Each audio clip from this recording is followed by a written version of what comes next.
Boa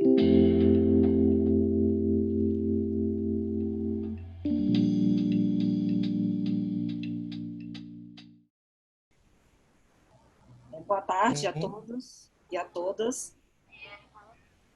Vamos dar início à segunda sessão do segundo seminário Corpos, Natureza e Sensibilidades em Perspectiva Transnacional.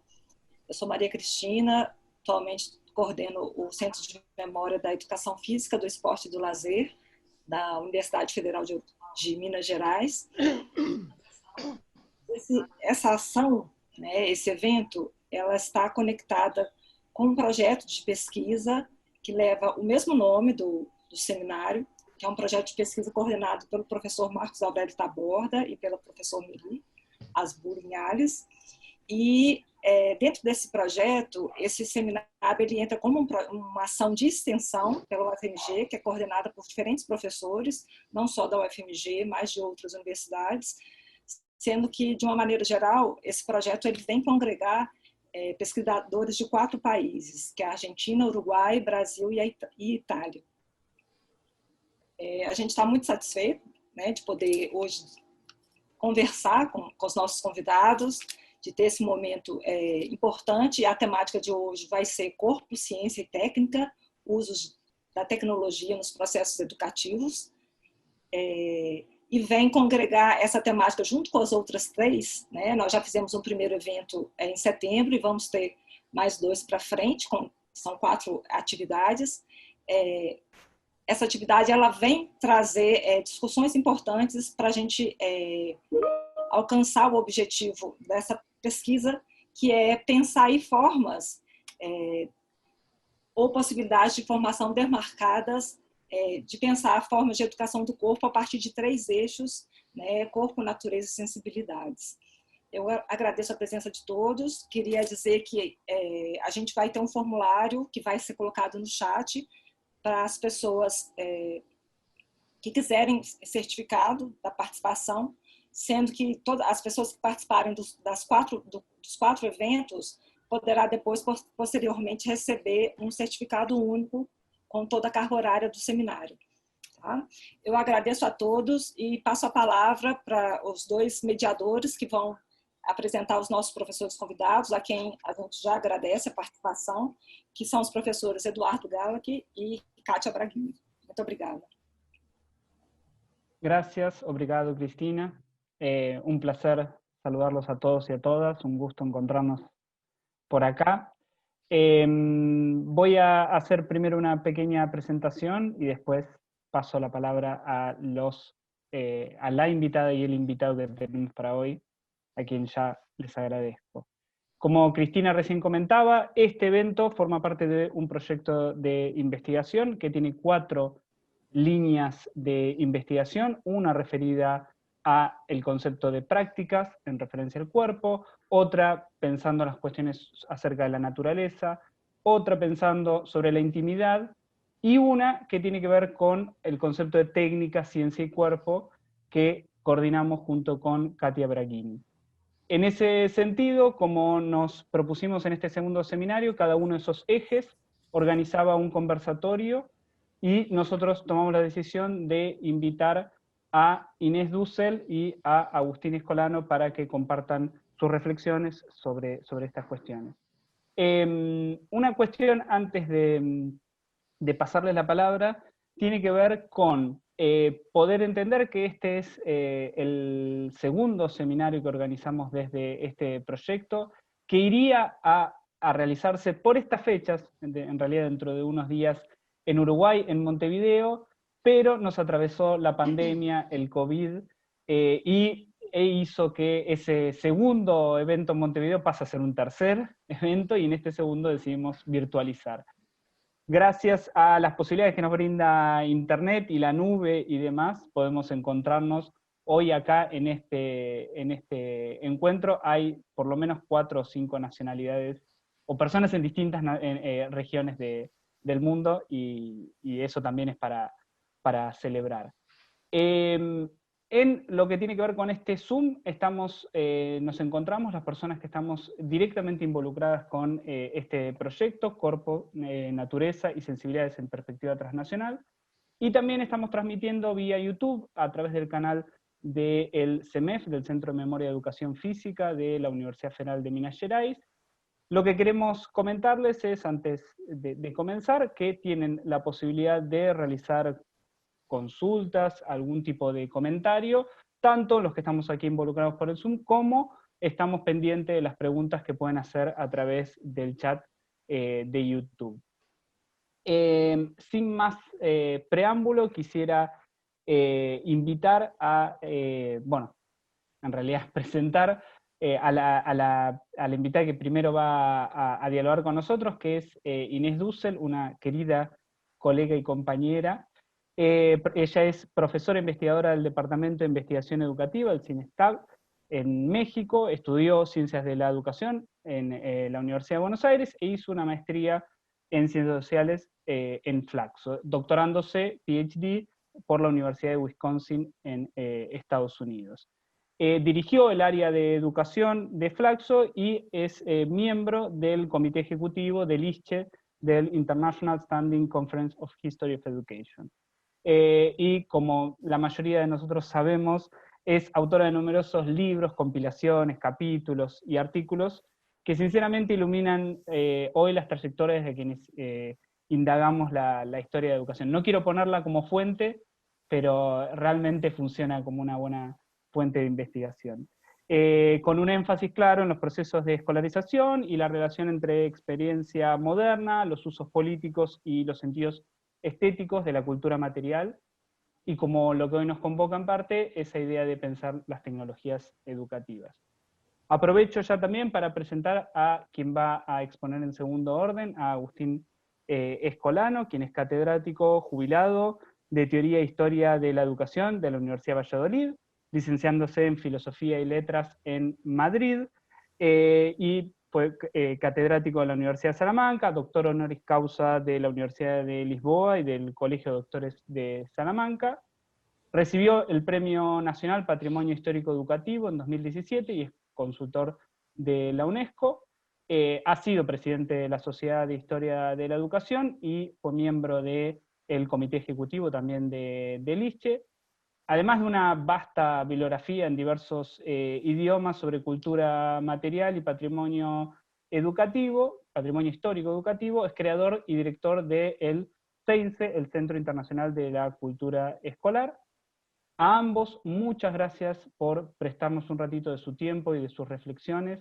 Realmente es un placer, lo digo en mi nombre, pero lo digo en nombre de todo el colectivo, la presencia de ustedes hoy aquí con nosotros.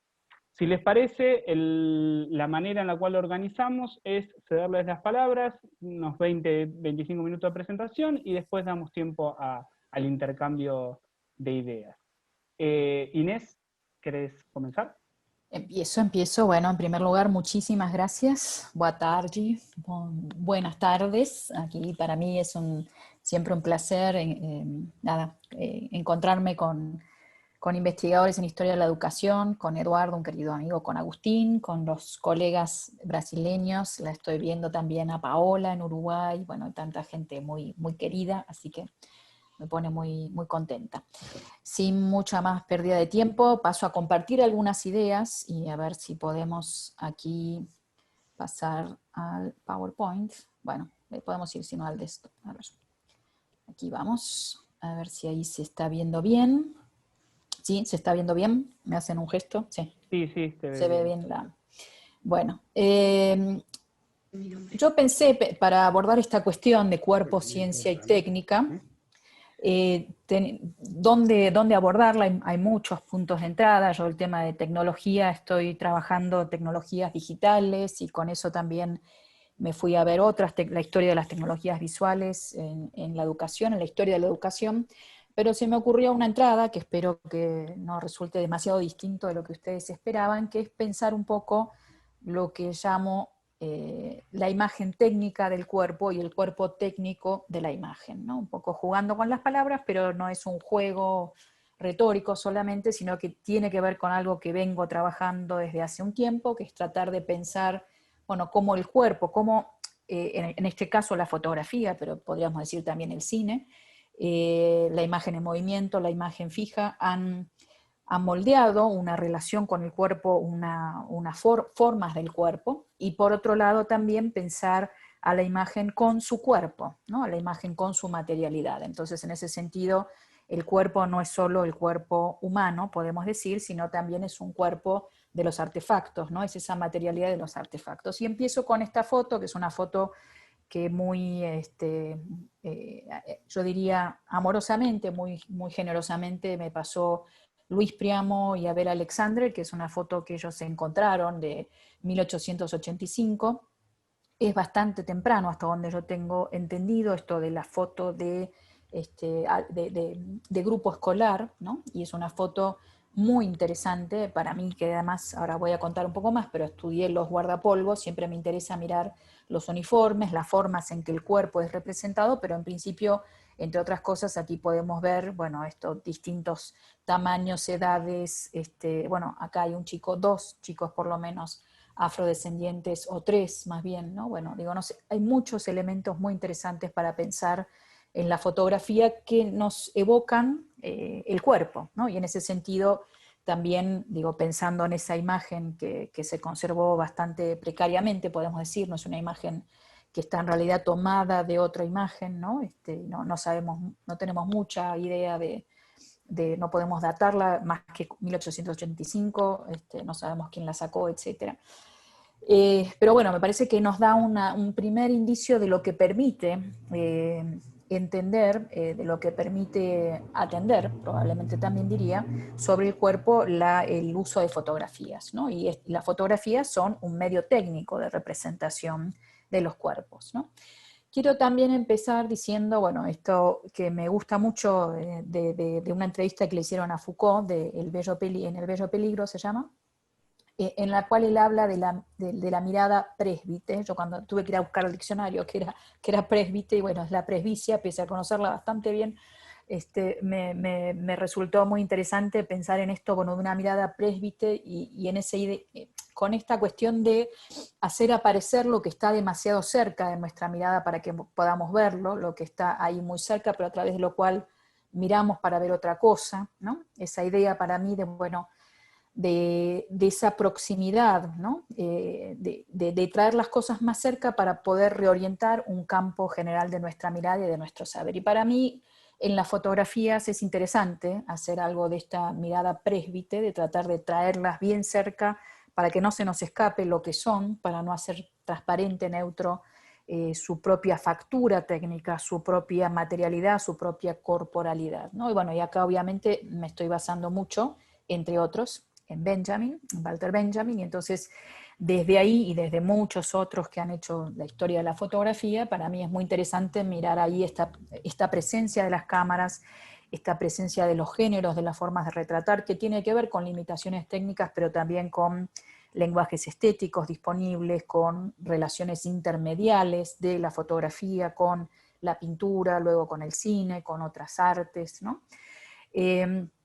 Y también esto que dice muy claramente Benjamin, ¿no? El cambio que tiene que ver, digamos, y el surgimiento de la fotografía ya en una sociedad capitalista en la cual la imagen es una mercancía, ¿no? Y esta industrialización, y él dice el paroxismo de esta industria capitalista que vende las imágenes. Uno podría plantear, y esto yo estuve dirigiendo, ahora terminaron este año 2 tesis muy interesantes sobre imágenes digitales, una sobre selfies, la otra sobre sexting, y en los 2 casos hay mucho de que uno podría rastrear hasta estas cartas de visita, ¿no? Con esto de, bueno, una imagen que uno vende de sí misma, en la cual el cuerpo mismo va transformándose en una suerte de mercancía, ¿no? La imagen misma va transformándose como una mercancía. Muy brevemente, Inés, sí. Perdona que te interrumpa, acá los Sí. colegas brasileños me piden si puede ser un poquito más divagar, un poquito más Ok, despacio. Viene falando muy bien. devagar, ok. Exacto, gracias. Muito Disculpa. bem. Eu poderia tentar em portunhol, mas eu não quero fazer prejudicar os seus ouvidos. Então eu vou falar mais devagar. Aí então. y esto va a ser una de las pocas menciones que voy a hacer a perspectivas teóricas, pero que me han resultado muy útiles para pensar estas perspectivas sobre la imagen. Una primera tiene que ver con Elizabeth Edwards, con el trabajo que ella hizo sobre los clubes de fotografía amateur en Inglaterra y cómo esas imágenes que hicieron los fotógrafos amateur construyeron una imaginación histórica en Gran Bretaña.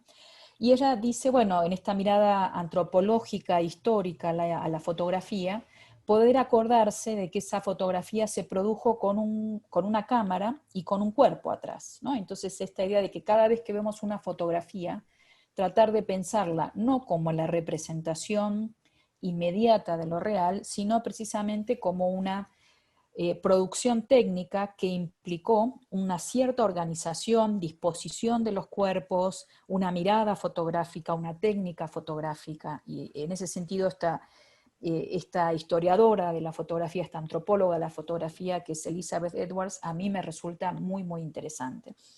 También Deborah Poole me ha resultado muy útil con su idea de la economía visual, la historia de la economía visual. Ella trabaja la historia de la economía visual en el mundo andino, desde cartas de visita hasta antes, hasta la representación en las óperas del siglo XVII, XVIII, las pinturas, ¿no? Después, bueno, nada, la fotografía de atelier, la fotografía documentalista, bueno, es una visión también muy interesante para pensar lo que va de la producción. Ella usa esta idea de economía visual, de la producción a la circulación, al consumo de imágenes. Y finalmente, otro texto que me resultó muy útil y que siempre opera un poco como pensamiento del borde, de lo que es representable, de lo que se hace visible, es el trabajo de Marie-José Monsen, que trabaja sobre la iconoclastia, ¿no? Y bueno, y esta idea bizantina de, bueno, de qué se puede representar, cuáles son los márgenes de lo visible, ¿no? Entonces, con estas lecturas, ¿no? Yo publiqué hace un tiempo y ahora acabo de terminar otro artículo sobre este álbum de juegos infantiles que encontré en el Archivo General de la Nación en Argentina, en el cual me interesó mucho ver, bueno, cómo se estaban produciendo ciertas imágenes de infancia con una fotografía emergente. Entonces ahí, bueno, la gran ventaja en este caso es que encontré una colección de 77 fotografías que permite ver esto mucho más claramente, los márgenes de lo que se quiere representar. Hay varias tomas de lo mismo, hay algunas, hay alrededor de 30, ya me olvidé el número exacto, perdón, de fotografías que fueron publicadas junto a textos en revistas de la época. Entonces, todo este álbum permite abrir muchas preguntas respecto a esa producción técnica de imágenes de infancia y pensar en estos cuerpos infantiles. Al mismo tiempo nos traen, si podemos ver toda la información, ¿no? Todo lo que está planteando esta fotografía respecto a las formas de vestir, a los gestos de la infancia, ¿no? A los juegos de la infancia, más allá de que acá tenemos que acordarnos siempre, había un fotógrafo con una cámara seguramente medio pesada, que estaba armando, ¿no? esta escena. Y al mismo tiempo, bueno, esta es una imagen que me gusta mucho también porque se ve cómo las niñas fotografiadas devuelven la mirada, ¿no? Devuelven una mirada que está diciendo, bueno, ¿no? Aquí estamos y qué nos estará haciendo hacer este señor, ¿no? Bueno, y pensar en esas relaciones fluidas entre el fotógrafo, en general eran hombres, los objetos representados, la imagen y también qué nos pasa a nosotros, ¿no?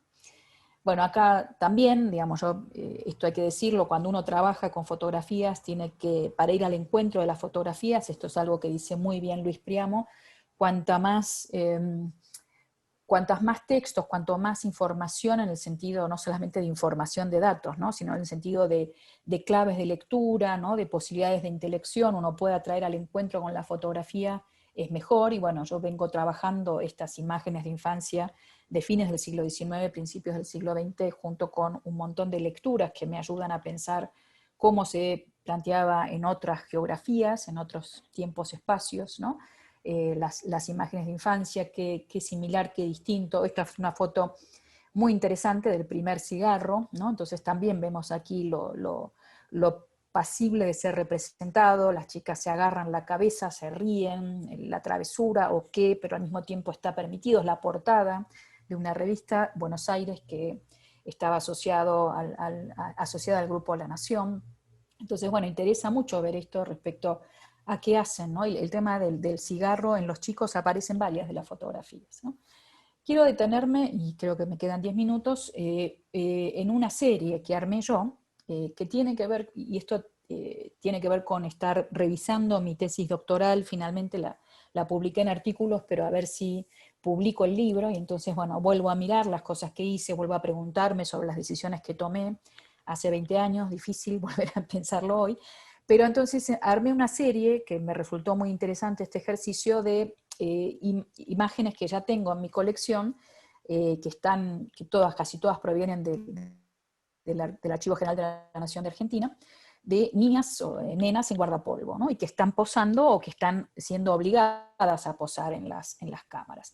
Y aquí, bueno, escribí hace un tiempo un artículo sobre esto, hace poco, hace un año, salió publicado este año, que también decía, bueno, ¿cómo voy yo a este encuentro, ¿no? con las fotografías, con estas fotografías viejas de niñas, de pequeñas en guardapolvo, ¿no? Y bueno, me acordé porque en realidad empecé un poco pensando esta foto mía, esta foto ya la mostré cuando fue el encuentro Montevideo de Ciela, pero es una foto que de mi archivo personal, que a mí me resulta muy interesante porque expresa mucho de mis sentimientos. O sea, si tengo que pensar en esto de una nena en guardapolvo frente a la cámara, bueno, la primera cuestión a retrabajar es un poco mi propia posición frente a esto, y esta es una foto que expresa bastante mi incomodidad. Me parece, bueno, yo escribí sobre esto, a mí me encanta que el fotógrafo haya elegido esta foto y no la foto clásica de la nena bien comportada, ¿no? Que me haya dejado este recuerdo de mi propia infancia, que por otro lado lo tengo bastante claro, cómo me sentía frente a estos episodios de fotografía. Y es paralelo a esta película, que fue una de las películas favoritas mías de infancia, que es Melody, que bueno, los que son de mi generación quizás se la acuerden, y para los jóvenes ya no, seguramente no es una película que pasó a la historia, pero es una película muy interesante de rebeldía infantil. Bueno, es una historia de amor entre esta chica de clase obrera, de clase baja, este chico de clase alta, que es el que se porta mal y fuma, y etcétera. Y bueno, para mí era mi héroe, porque era el travieso, el rebelde, ¿no? Y los chicos se enamoran y al final se escapan, ¿no? Y hay una historia ahí muy interesante de rebelión contra la escuela. Entonces, pensando en esta serie, bueno, como para mí esta cuestión de niñas, ¿no? Posando frente a la cámara, también quiero evocar que algo de esto, quizás, y esto es un riesgo especulativo, pero al mismo tiempo no ver solamente el ideal regulativo. No tenemos muchas posibilidades de encontrar esa resistencia o esa incomodidad de las chicas, pero si uno las busca al final también las encuentra, ¿no? Y eso es un poco lo que a mí me pasó tratando de reconstruir mis propias memorias, mi propia posición frente a la cámara como niña con guardapolvo. Entonces la serie, voy a ir rápido, empieza con un primer momento, una primera foto que está en la AGN, que es una foto de la Sociedad Fotográfica Argentina de Aficionados, un grupo muy especial de fotografía amateur, no importa, y escribí sobre esto, lo pueden ver, pero fíjense la disposición, ¿no? Dice niñas cantando el himno nacional, se pueden ver algunos niños también por ahí, y estos niños que aparecen tiene que ver con que se autorizaba que los chicos fueran a escuelas de varones en ese momento hasta los 10 años, entonces, bueno, era una escuela predominantemente femenina. Pero ¿cómo se organiza esta foto? Bueno, esta foto no tiene un primer plano, por supuesto, tiene que ver en parte con las limitaciones técnicas de la época, tiene que ver también con la construcción de una cierta visualidad de niñas mirando a la bandera, ¿no? Bueno, hay muchos también elementos para pensar, la forma en que se visten, ¿no? Los moños, los pelos cortos, ¿no? Los peinados, el tipo, bueno, es como el vestido de domingo, se dice en español, este vestido especial para el acto escolar, ¿no? Una visibilidad que, hay que decirlo, incluye ya a las niñas, cosa que hasta ese momento solo se incluía a los varones, en esta honra a la bandera, y les da un lugar subordinado, porque acá lo que importa, el centro, ¿no? Toda la disposición que construye el fotógrafo tiene que ver con el centro en la bandera. Las fotos que siguen las 4 que siguen son de una época muy parecida, 1938 a 1940, son fotos muy distintas pero muy interesantes. 1938, esta es una foto que viene del Fondo de Caras y Caretas, una revista argentina muy, muy popular, con un gran departamento fotográfico que es probablemente uno de los más ricos para estudiar la primera mitad del siglo XX en Argentina. Bueno, aquí podemos ver otras cosas, ¿no? Podemos ver, bueno, cómo hay una elección de la posición, también hay algo aquí, honrar a Sarmiento, ¿no? Enemigo de la barbarie, alado y dirigente de la civilización. Es muy interesante la cuestión de los monios, ¿no? La cuestión de los monios blancos como un elemento que destaca. Podemos ver igual aquí, bueno, guardapolvos no del todo ordenados, las chicas que están compartiendo bancos seguramente por la visita de estos personajes ilustres, ¿no? Bueno, el epígrafe dice, bueno, el descubrimiento de una placa conmemorativa a Domingo Faustino Sarmiento en un aula de la escuela número 10 del Distrito Escolar 5 de la Ciudad de Buenos Aires, ¿no? Ahí podemos decir, bueno, ¿no? Como empieza a haber ya otro tipo de peinados, pero sí esta idea del moño, como el moño blanco, ¿no? Aparecen de cualquier manera de atrás, ¿no? Bueno, vemos aquí un orden dispuesto por el fotógrafo, sin embargo también vemos algunos elementos que no son exactamente las del cuerpo ordenado que se pretende acorde a esta situación. Paso rápidamente, hay más cosas para decir, pero podemos conversarlas después. Esta es una foto también muy interesante, es una foto, fíjense, esta foto es una foto de una revista popular, una revista comercial, que tuvo mucho que ver con modernizar costumbres, pero esta foto que saca el Ministerio de Educación es una foto, podríamos decir, más moderna, ¿no? Que está puesta al mismo nivel de los niños, ¿no? Que hay sonrisas, que hay movimiento, ¿no? Y es muy interesante para mí, bueno, el epígrafe de esto es Escuela en Lanús Este, chocolate para celebrar el aniversario de la Revolución de Mayo, 25 de mayo de 1940, ¿no?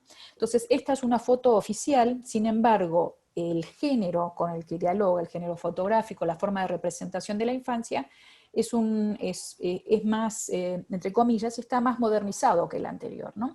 Podemos ver aquí algunos uniformes que tienen costuras, podemos ver estos enormes moños blancos. Para mí es muy interesante que estas chicas están incómodas, ¿no? Básicamente se las nota incómodas, y en ese sentido también ahí me conecto con mi propia incomodidad frente a la fotografía, ¿no? En guardapolvo. A los chicos se los ve mucho más sueltos, ¿no? Más divertidos, aquí interviniendo, de acá atrás también es fantástico, ¿no? Levantando la copa, ¿no? Y las chicas que están en primer plano, al revés, ¿no? Están manifestando una cierta incomodidad. De nuevo, qué bueno que el fotógrafo eligió esta foto y no nos puso a todos con las manos al costado disfrutando el momento, ¿no? La última foto para mí es la más interesante de todas, es una foto que tiene un epígrafe interrumpido, es una ampliación y es un recorte de una foto más grande, viene del fondo del diario Crítica. El diario Crítica fue, mucho más que Caras y Caritas, el que renueva, ¿no? Muchas de las cuestiones del periodismo gráfico desde 1930, si no me equivoco, en adelante. Esta foto es una foto que hasta donde yo pude reconstruir, porque todo el esfuerzo fue empezar a ver con los pocos datos que tenía en el epígrafe, bueno, ¿a qué se puede referir? Dice, bueno, piedra fundacional del Instituto Pedro Lag, decía, ¿no? Y fondo de Crítica. Bueno, me fui a Crítica, no encontré mucho, pero lo que sí encontré es una nota de la apertura del Instituto Pedro Lagleise, ¿no? Que es un instituto para ojos, perdón, en la ciudad de Buenos Aires. Y esta foto para mí es una foto fantástica, es una foto que definitivamente nos vamos alejando del grupo escolar con las manos al costado, de esta disposición tan centrada, y nos vamos acercando a un modo de representación, yo creo que mucho más fotográfico, ¿no? Cinematográfico. Este guardapolvo definitivamente tiene manchas, tiene surcidos, ¿no? Esta nena, no sabemos qué está haciendo, está mordiendo un palo quizás de la bandera. Vemos que acá, bueno, esto parece una escena de un acto escolar, ¿no? Ella está con su cartera escolar ahí, con su bolsito escolar, con los libros o los cuadernos, se pueden ver ahí. La mirada de este chico es muy inquietante, es muy linda, ¿no? Creo que ahí hay una captura de un momento, si queremos, con un nivel de naturalidad y por fuera de esa disposición, ¿no? Ya ahí vemos también, si tenemos que imaginarnos este fotógrafo ya no está buscando la foto que represente los niños adorando a la nación, sino que está buscando captar algo de la autenticidad, la naturaleza infantil. No digo que esto sea la naturaleza infantil, sino que ya hay ahí una apelación a un género muy distinto, ¿no? Y esto mucho más cinematográfico, un primer plano, ¿no? Bueno, esta niña con pecas, estos rulitos, podemos pensar en Shirley Temple, ¿no? Podemos pensar en muchas otras cosas. Esto también es, perdón, del año, ya lo encuentro, bueno, Crítica se fundó en 1913, me olvidé del dato. Hasta donde me acuerdo, ya lo puedo, bueno, ahora lo puedo encontrar, pero es muy cercano en la fecha, creo que es 1939 la fundación de este instituto. Entonces, tenemos 3 fotografías, si se fijan, de una época muy similar y sin embargo, la forma en que se lo representan, esta construcción técnica de los cuerpos y esto que se quiere mostrar de la infancia es muy, muy distinto, ¿no? Entonces, para terminar, quiero decir que para mí es, en esta línea de qué nos permite pensar esta imagen técnica de los cuerpos infantiles, me quiero traer algunas ideas de Arlette Farge, una historiadora francesa. Ella dice, bueno, pensar en estas fotografías como latidos del tiempo, que nos recuerdan que había un futuro en el pasado que estamos mirando, pensar las fotografías como heridas del tiempo, como pasajes, como llamadas fugaces, como cuando uno percibe esos detalles efímeros que abren espacio para conectar este presente a mundos ya pasados y desvanecidos, ¿no? Y en ese sentido quiero cerrar pensando, bueno, esta demanda ética de la fotografía y esta demanda ética, yo diría, de cómo trabajamos con nuestras fuentes para pensar los cuerpos, para pensar esta interacción entre cuerpos, técnica, tecnología, ¿no? Y educación y sujetos educativos. Me parece que es importante tratar de reconocer esa interacción entre cuerpos y artefactos en cada momento que estamos estudiando. Tenemos que leerlas también dentro de políticas de archivo, qué se guardó, qué no se guardó, en qué fondo, qué tenía que ver este diario Crítica, esta revista, Caras y Caretas, ¿no? este fondo del Ministerio de Educación. Y también finalmente algo que dicen muchas teóricas y teóricos de la fotografía, no tratar de verlas como una imagen plena, sino como una imagen que evoca una ausencia, ¿no? Entonces cierro con esta imagen. Bueno, esta imagen nos deja muchos interrogantes. ¿Qué estaría haciendo esta nena? ¿Por qué el fotógrafo eligió, ¿no?, mostrarla a ella y no a otros, no a la niña bien comportada? Bueno, creo yo que esa idea de una ausencia que nos invita a decir, bueno, ¿con qué estaría dialogando?, ¿no? ¿Qué otras imágenes estaban circulando? ¿Qué debates había en su momento sobre el ajuste o no ajuste, ¿no?, de una imagen de infancia? Me parece que da muchos elementos para pensar. Bueno, y aquí termino y espero no haberme pasado demasiado. Muchas gracias, Inés, por compartir tus ideas. Realmente muy interesante. Sobre todo me quedé con esa última cuestión de la demanda ética, que implica también un posicionamiento estético y político sobre los artefactos. Mientras se va preparando Agustín las cuestiones técnicas, una cuestión que por las prisas siempre de la presentación olvidé mencionar: los investigadores involucrados en este eje técnica son Sidemar dos Santos, Fernanda Cristina dos Santos, Claudia Brandao, Virginia Alonso de Uruguay, Kelly Alves, Katia y quienes habla, Eduardo Galac. Ahí están mencionados todos los nombres y, como pueden ver, de distintos lugares. Sin más preámbulos, ahora sí, Agustín, estamos listos para escucharte. Agustín, ¿es necesario activar el audio?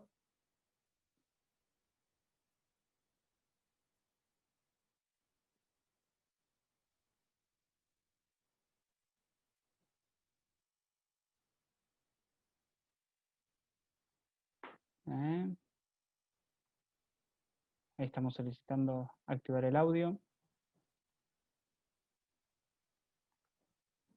No sé si puedes.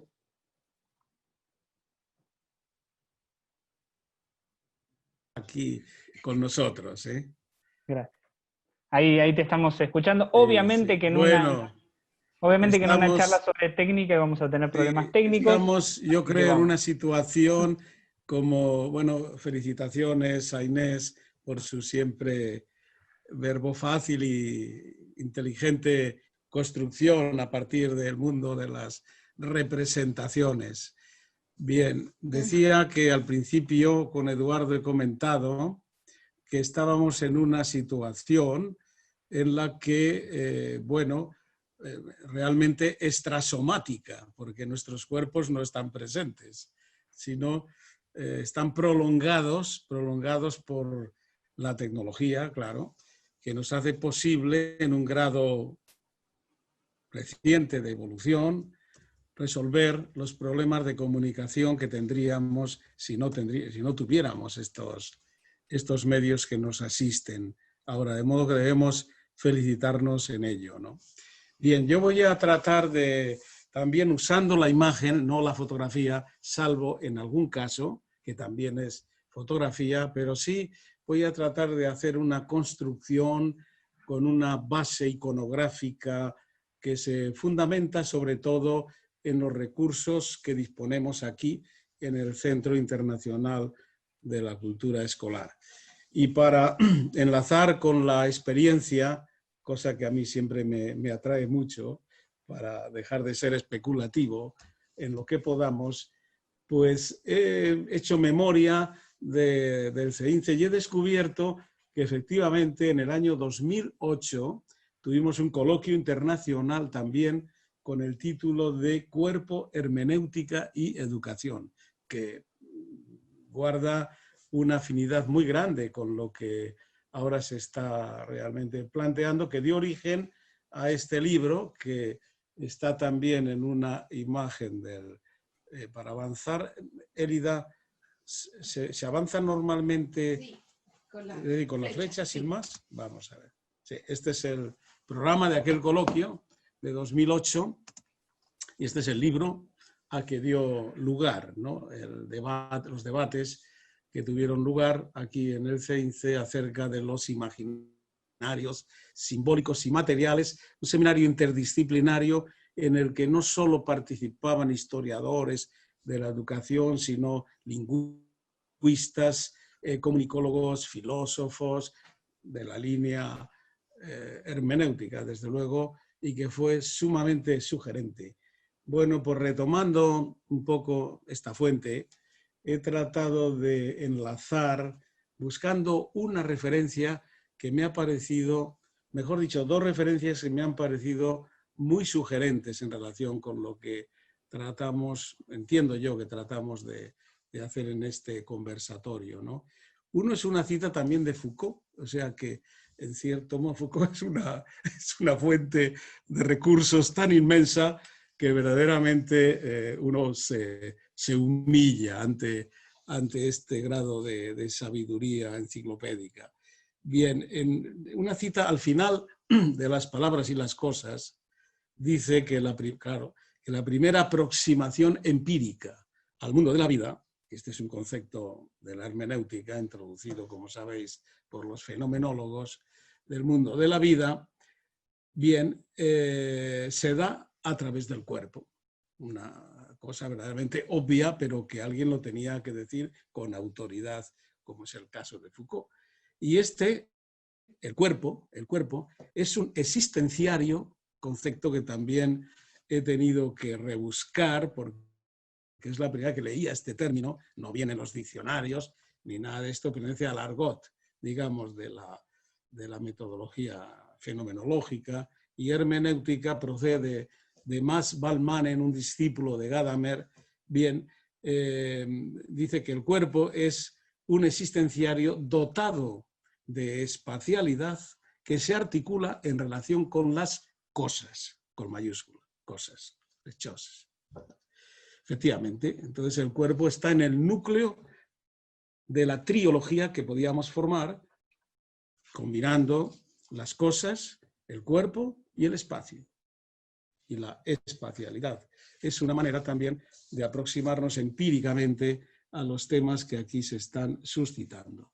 Y Waldmanen, este fenomenólogo hermeneuta, habla de los existenciarios que concibe como campos o modos estructurales que se formalizan, en los que se formalizan las relaciones de los sujetos con el mundo de la vida.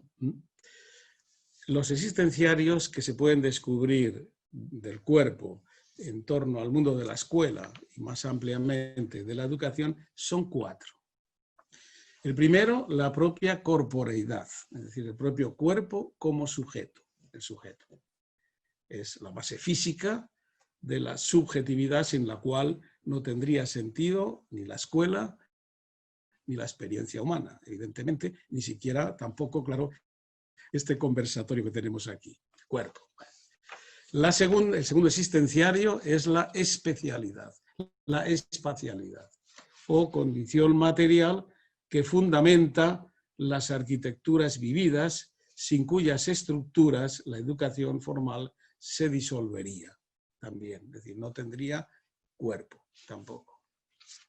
Tercero es la temporalidad, el tiempo. Son categorías casi kantianas estos existenciarios, en realidad, que se traduce en la experiencia relativa a los cronosistemas adscritos a los sujetos en espacios definidos como es la escuela.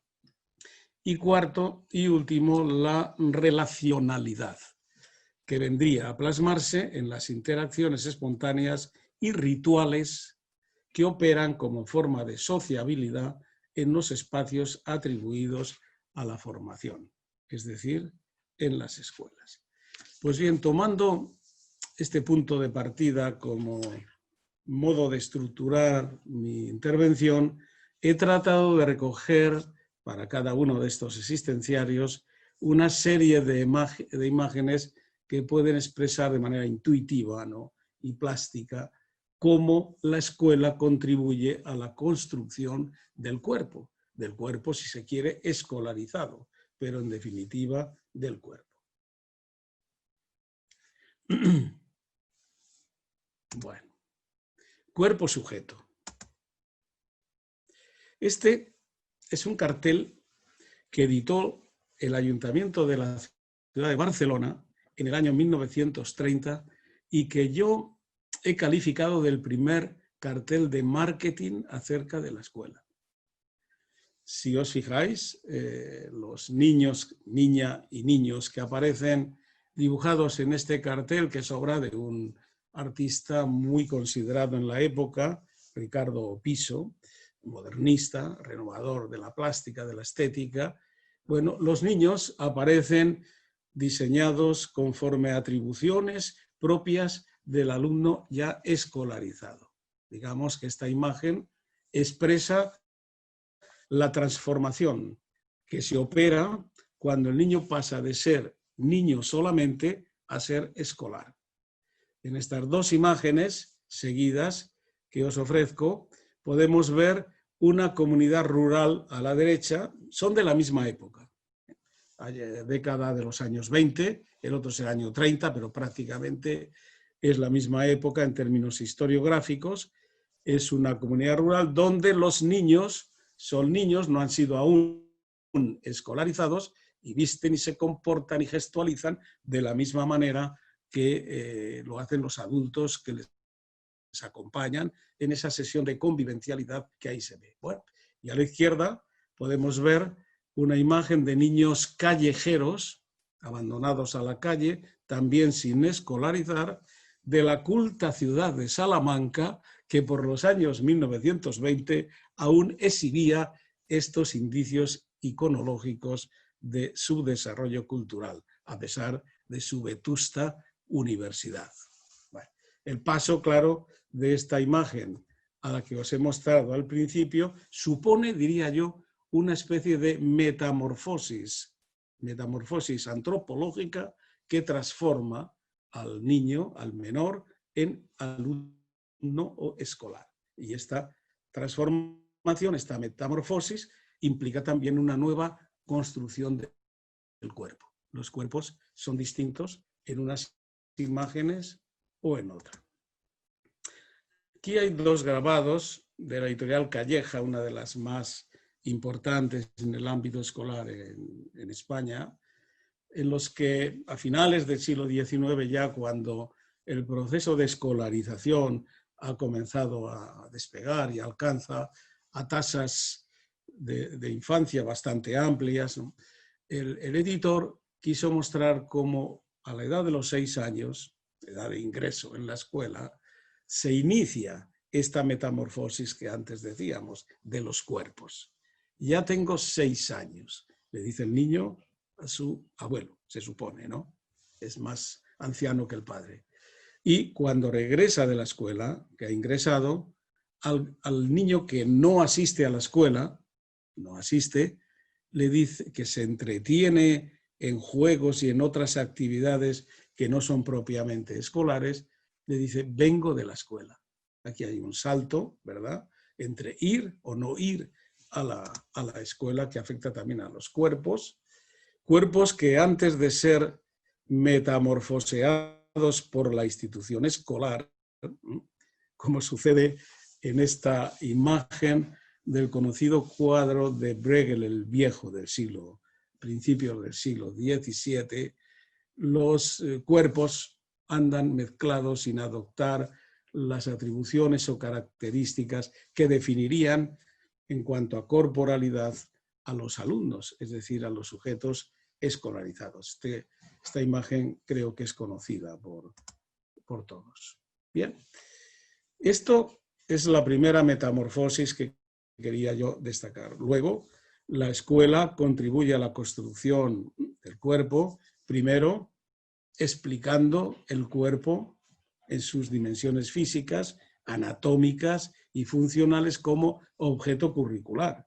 Estas imágenes proceden de algún manual escolar, que no sé cuál es, pero de aquella época también. También influye en el cuerpo cuando enseña a leer.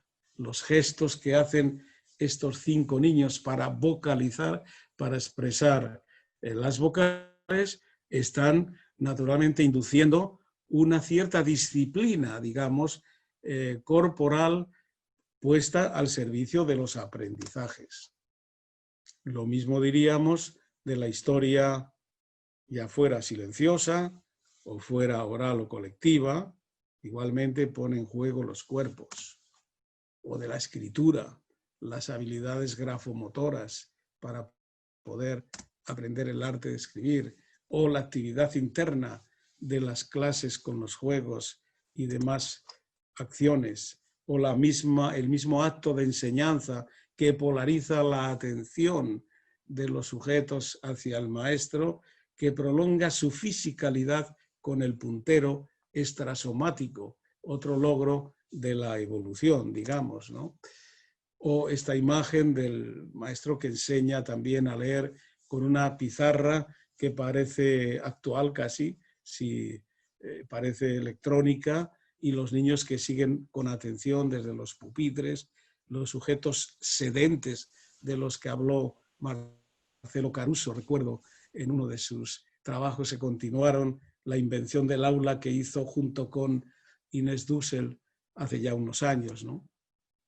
O la urbanidad, una disciplina curricular que formateó y educó los gestos corporales de los menores, o las disciplinas en el sentido de gobernanza, no en el sentido de materias curriculares, como este grabado del siglo XIX, en el que un escolapio, creo que es, fustiga con el látigo a los indómitos adolescentes que incluso le agreden al mismo escolapio los castigos.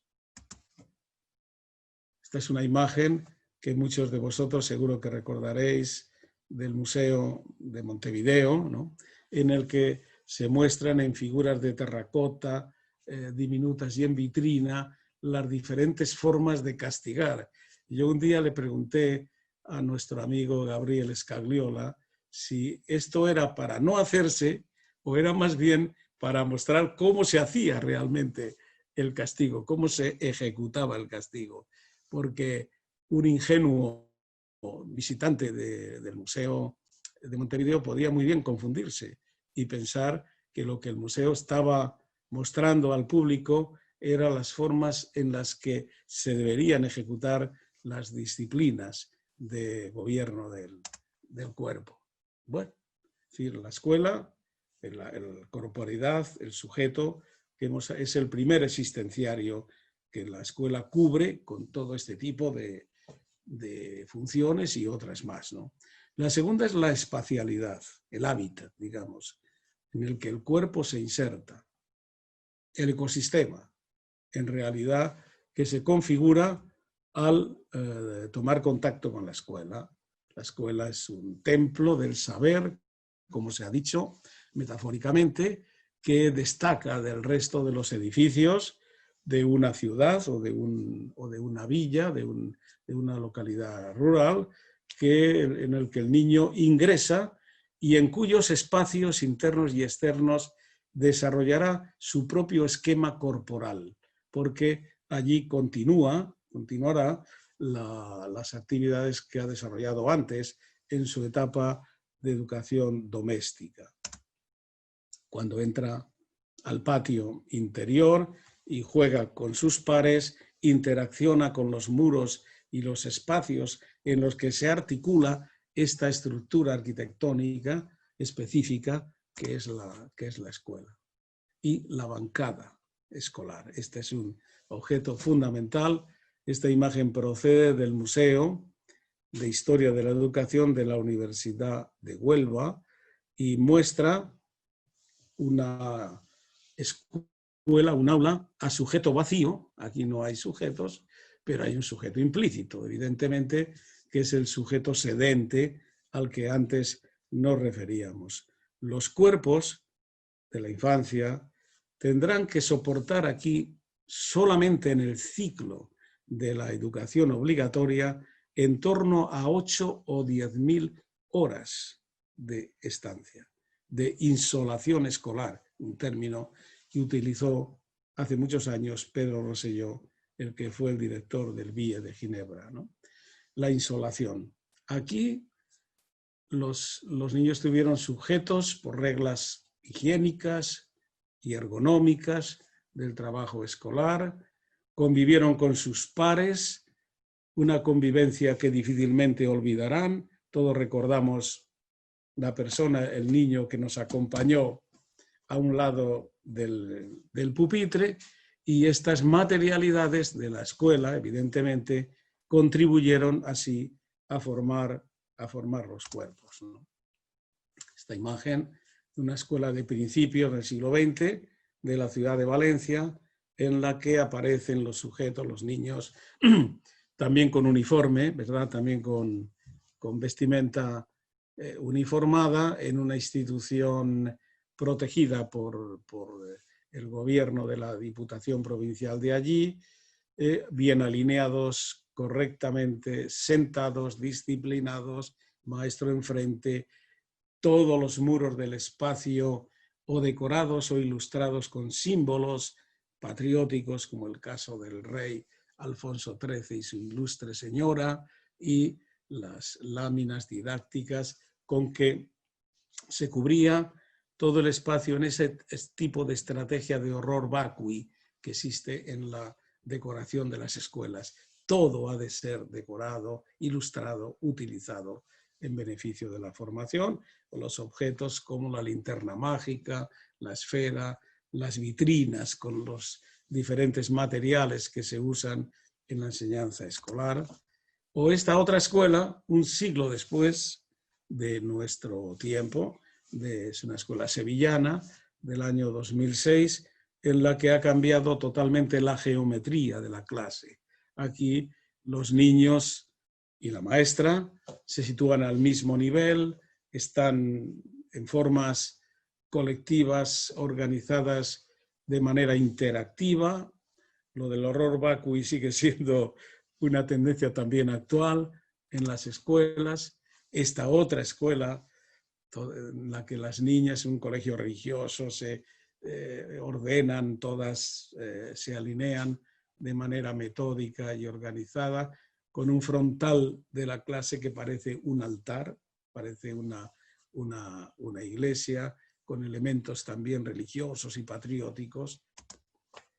O este otro modelo, también diferente, que es una imagen de una escuela norteamericana de los años 60, de enseñanza de las lenguas, con el sistema de cabinas que aislaban a los sujetos para el aprendizaje a través del uso del magnetófono, sobre todo en aquella época, de los idiomas. O esta otra terrible de Vietnam, en la que los menores se apiñan de una manera absolutamente comprimida, en la que es imposible ejercitar el movimiento espontáneo del cuerpo, o esta China de la época de la revolución maoísta, en la que igualmente el maestro y los niños adoptan actitudes corporales totalmente hieráticas, frías y disciplinadas, en orden a celebrar las mitologías que al fondo se manifiestan: Marx, Lenin, Mao. O esta última, que es una escuela portuguesa reciente, en la que ya los alumnos se distribuyen, los cuerpos de los alumnos, condicionados por la instrumentalidad tecnológica de la revolución digital, que ha entrado también en la escuela. Bien, segundo existenciario que contribuye igualmente a formar los cuerpos. Tercero sería el relativo a los tiempos, los cronos, los biorritmos. Recordaréis todos el conocido ensayo de Norbert Elias, en el que afirmaba, en ensayos sobre el tiempo, que el aprendizaje de los biorritmos y cronos que supone la temporalidad implica una duración que equivale a toda la escolaridad de los alumnos. Es decir, un alumno tarda en transformar los biorritmos que proceden desde el nacimiento del ámbito de la vida doméstica, de la vida familiar, emplea gran parte de su proceso de escolarización en regular estos ritmos a los que imponen los calendarios, los horarios y los diferentes sistemas de organización de la temporalidad. Esta imagen se muestra cómo el reloj, incorporado a la arquitectura de la escuela, puede servir para regular los ritmos no solo de los niños, sino de toda la comunidad. Esta otra, ya una imagen interior, muestra cómo el reloj, que ocupa un lugar céntrico del aula, sería algo así como el corazón que ritma los diferentes procesos, tiempos o pautas de la actividad escolar.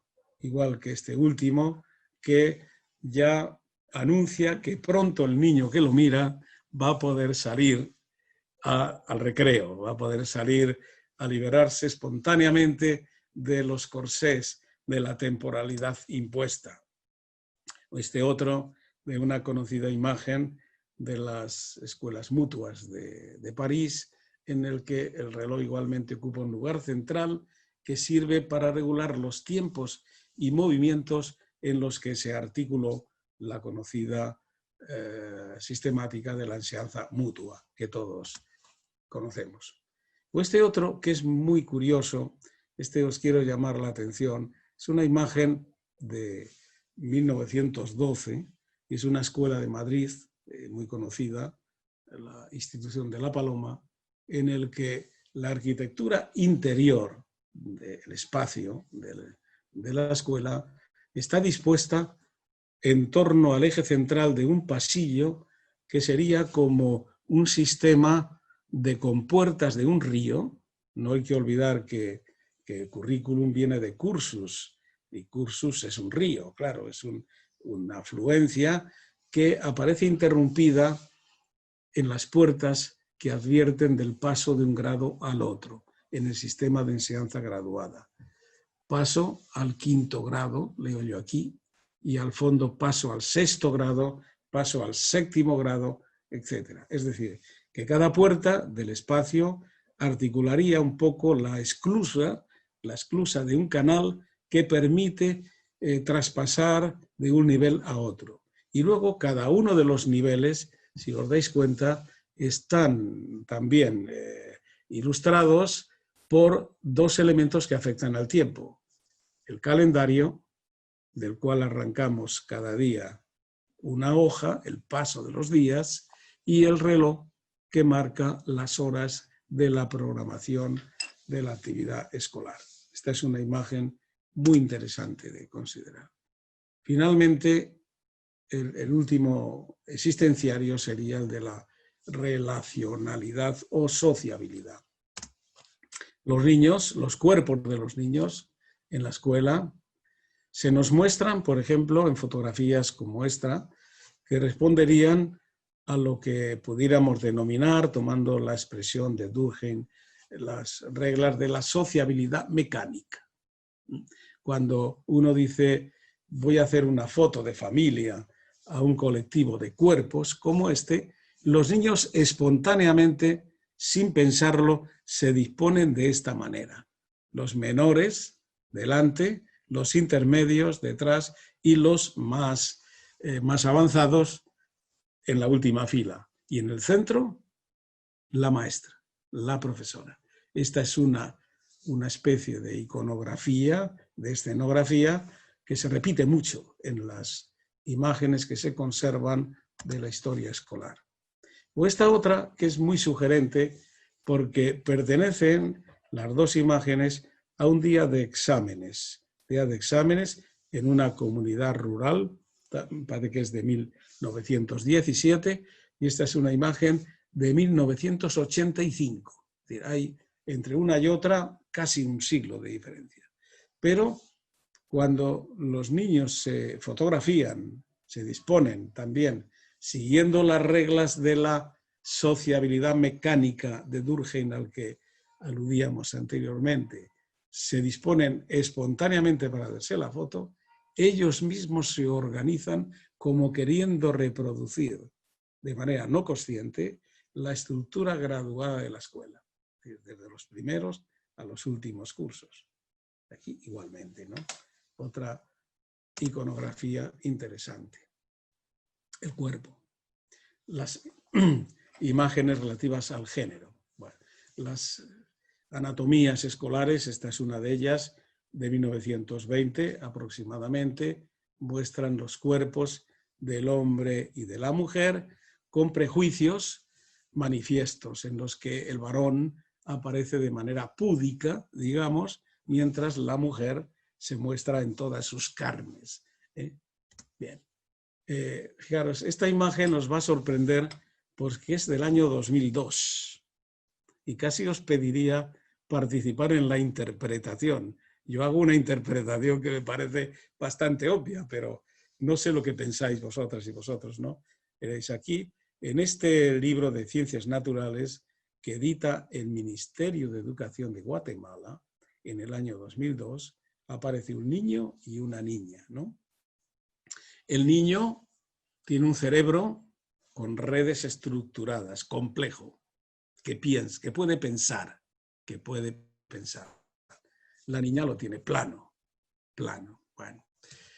El niño no tiene huesos, músculos, es un cuerpo bastante ligero, ¿no? La niña, en cambio, que es la reproducción, diría yo, de la mujer fuerte de la Biblia, esta sí está preparada para soportar el trabajo, ¿no? O los trabajos domésticos o de otro tipo, o extradomésticos.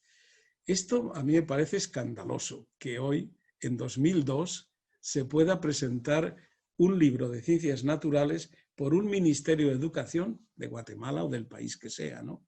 No sé si vosotras hacéis otro tipo de lectura o interpretación.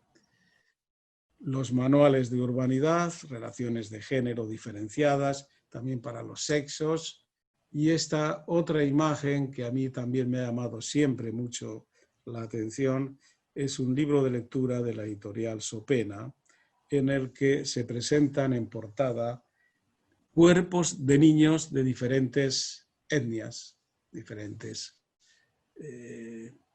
niveles de evolución, en los que el niño blanco aparece en lugar central, ojos azules, rubio, algo así como un precursor de la raza aria, ¿no? Diríamos, ¿no? Con el libro en la mano y la otra mano protegiendo al negro.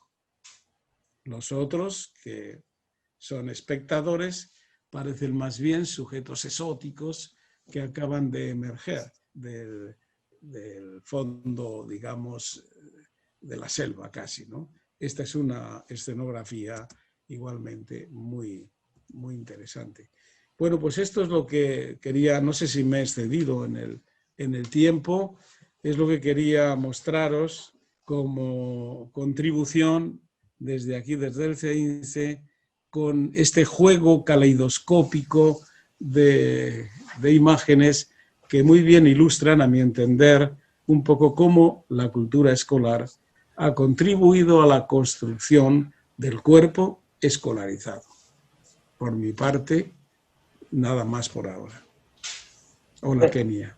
Gracias, Agustín. Una de las caras negativas que tiene, por lo menos en este trabajo de virtualización, es que no podemos estar aplaudiéndolos a ambos como estaríamos ahora después de su intervención para no saturar micrófonos y demás. Sé que ya empieza a haber algunas preguntas que hicieron por el canal de YouTube. Sé que también aquí en el grupo tenemos algunas cuestiones. Katia, ¿você quer comenzar? O... Pode ser, sim. Microfone? Tá. Sí. Olá a todas, buenas tardes. Bien, yo estoy muy contenta con ambas presentaciones porque estamos pensando en este eje con mucho cariño la idea de estudiar la técnica, que muchas veces pasa por algo poco sensible o oculto o que no siempre vale mucho a pena estudiar, como si fuera un tema secundario, ¿sí? Lo que vemos en ambas presentaciones es precisamente lo contrario. Entonces, sí, yo tengo dos preguntas. Primero para Inés. Muchas gracias, Inés, por su belíssima presentación. Me gustaría que tú analices el título de tu obra, de tu charla, más como el juego técnico, ¿no?, de palabras, como técnica del cuerpo, el cuerpo técnico, un poco más de análisis, porque me parece una idea de pensar la idea de técnica entre ser substantivo, ¿sí?, como la esencia de la educación, de la posición y formación del cuerpo, y después como adjetivo, ¿sí?, como un atributo que el cuerpo es atribuido con la idea de técnica. Entonces, pienso que un análisis con ese juego de palabras sería muy, muy bueno. Y para Agustín,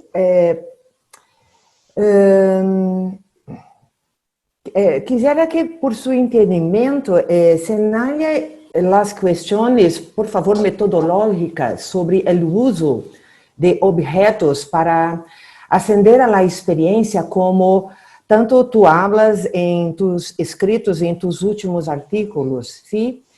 E vi que em várias fotos vemos uma espécie de panorama tecnológico em que o corpo, o artefato e o espaço é uma grande composição. Que tipo de estímulo tu nos passa para usar os artefatos como fuente e como nós haríamos isso, em tu opinião? É isso por agora. ¿Quién interviene primero? Por favor, Inés primero y después tú. Sí, bueno, perfecto. Sí. Bueno, me parece muy, muy interesante lo que preguntas, Katia, y bueno, pensando esto de la técnica como adjetivo o como sustantivo. Yo había preparado inicialmente algunas cosas mucho más largas sobre la discusión de la técnica en Foucault, pero me las ahorré y seguramente ahora tampoco es el momento para pensarlas, pero ahí justamente di un seminario que tenía que ver con esto de la técnica, las tecnologías del yo, ¿no? Y entonces, bueno, hay esta relación con la técnica de la filosofía, podemos decir, de la segunda mitad del siglo XX, una relación de celebración y también de sospecha, ¿no? Con una idea de, bueno, lo que la tecnología, por ejemplo, en el caso de los campos de concentración nazis ha producido, ¿no? Entonces, en el caso de Foucault, en parte yo creo que hereda esta ambivalencia respecto a la tecnología y a la técnica, palabras que en general usa de manera intercambiable, ¿no? Yo diría que ahí la idea de técnica va muy asociada a una idea de arte, de producción, podemos decir, ¿no? Con una idea de eso que se produce. Bueno, a ver, aquí tengo también algunas otras ideas que anoté, que por ahí son, ¿no? Como esta relación, esta materialidad de la técnica, y entendida en el sentido griego también de la tecné, ¿no? Esas maneras de conducir la existencia, de problematizar los modos, esos dispositivos técnicos que tienen que ver con problematizar la existencia, ¿no? También con una idea, bueno, de que la técnica no es solamente transformación de la naturaleza, esa idea más heideggeriana, ¿no? De que la técnica es el martillo, o es el aparato más sofisticado, y Foucault dice la técnica es invención, es creación, es inauguración de modos de vida, de conductas, de experimentación, ¿no? En ese sentido, por supuesto que también es sustantivo, ¿no? Quizás en mi caso lo que traté de pensar es, bueno, más pensando en el cuerpo, digamos, el trabajo que vengo haciendo últimamente tiene que ver con, volviendo a esta idea de la mirada presbite, de la presbicia, poder hacer menos transparente esos artefactos y estos documentos con los cuales hacemos historia de la educación, ¿no? Y poder entender su propia factura técnica, ¿no? Su propia condición de artefactos técnicos. Y ahí Agustín decía, la representación no es solo está, digamos, discutiendo con esta idea representacional o de las representaciones del mundo, muy interesante, pero por ejemplo a la Chartier, ¿no? Las representaciones del mundo, sino que es más bien pensar en presentaciones, ¿no? En aquello que aparece y que está construyendo visiones del mundo y relaciones con el sí mismo, con la propia identidad, ¿no? En ese sentido, yo diría, bueno, el juego de palabras pone un énfasis, ¿no? Un énfasis en pensar la técnica como adjetivo, quizás, ¿no? Como bien decías, un poco decir, bueno, la imagen tiene una factura técnica que tenemos que mirar, y el cuerpo que conocemos, los cuerpos que conocemos, están mediados por esa producción técnica de imágenes del cuerpo, ¿no? De la misma manera que uno podría decir lo mismo pasa con otros documentos verbales, ¿no? Bueno, lo que conocemos a través de la literatura, de los periódicos, ¿no? de las revistas, bueno, también tienen una factura técnica, ¿no? Y en ese sentido, prestarle un poco más de atención a lo que hace esa presentación técnica, ¿no? de los documentos. Va un poco por ahí, no sé si te respondo, pero sí, por lo menos es lo que ahora se me ocurre. Sí, muy bueno, perfecto. Muchas gracias. Sí, bueno, pues yo trataré de responder si logro entender bien el sentido de tu pregunta. Me indicas en qué medida este conjunto de escenografías que forman parte, como tú conoces, de las exposiciones que se hacen aquí en el centro, pueden contribuir a descubrir, digamos, las tecnologías, la historia de la tecnología de la enseñanza. Es decir, que yo creo que sí, que la fotografía es, como decía Barthes, el primer certificado de la realidad. Lo primero que nos dice que esto existió es la fotografía, ¿no? Bueno, otra cosa es cómo surgió esa tecnología, qué funciones desempeñó y cómo fue evolucionando. Pero sí, efectivamente es un trabajo que habría que hacer, que yo en parte he iniciado en algunos de las investigaciones parciales que he emprendido últimamente, de traer de las imágenes los elementos técnicos o tecnológicos que podrían formar algo así como, digamos, el ajuar o el utillaje ergológico de trabajo de los enseñantes y también de los niños, ¿no? Es decir, yo en cualquiera de las imágenes, tengo ahora en pantalla varias de ellas, ¿no? Simultáneamente, observo que hay, claro, hay instrumentos tecnológicos, ¿no? Hay muchos. Veo ordenadores, veo paneles, veo mapas, veo símbolos, veo pupitres, todo esto son elementos, artefactos tecnológicos. Y claro, el desarrollo profesional del enseñante está muy vinculado a la artesanía incluso, es decir, a la invención de muchos de estos materiales. Sabéis que algunos analistas, inspirándose en las obras de Richard Sennett, ¿no?, El artesano, Juntos y Habitar la ciudad, han mostrado cómo efectivamente en toda idea, incluso compleja, intelectual, hay siempre una base material en la que se crea o se genera esta imagen. Descubrir las diferentes etapas evolutivas de la tecnología de la enseñanza a partir de las creaciones artesanales o de lo que Martin Law llamó las tecnologías vernáculas, inventadas por los propios docentes, pues este es un capítulo que no está hecho. Hay monografías como la de Víctor Guijarro, que me parece que tú la conociste en la estancia aquí, sobre los aparatos tecnológicos de la enseñanza de las ciencias, o los trabajos que lleva a cabo Leoncio López Ocón y su grupo acerca de la misma metodología de la enseñanza de las ciencias, que están contribuyendo a descubrir estas aportaciones técnicas que configuran el utillaje ergológico de trabajo de los enseñantes y también el material con el que los alumnos entran en contacto con los procesos cognitivos o las destrezas empíricas que desarrollan en sus aprendizajes.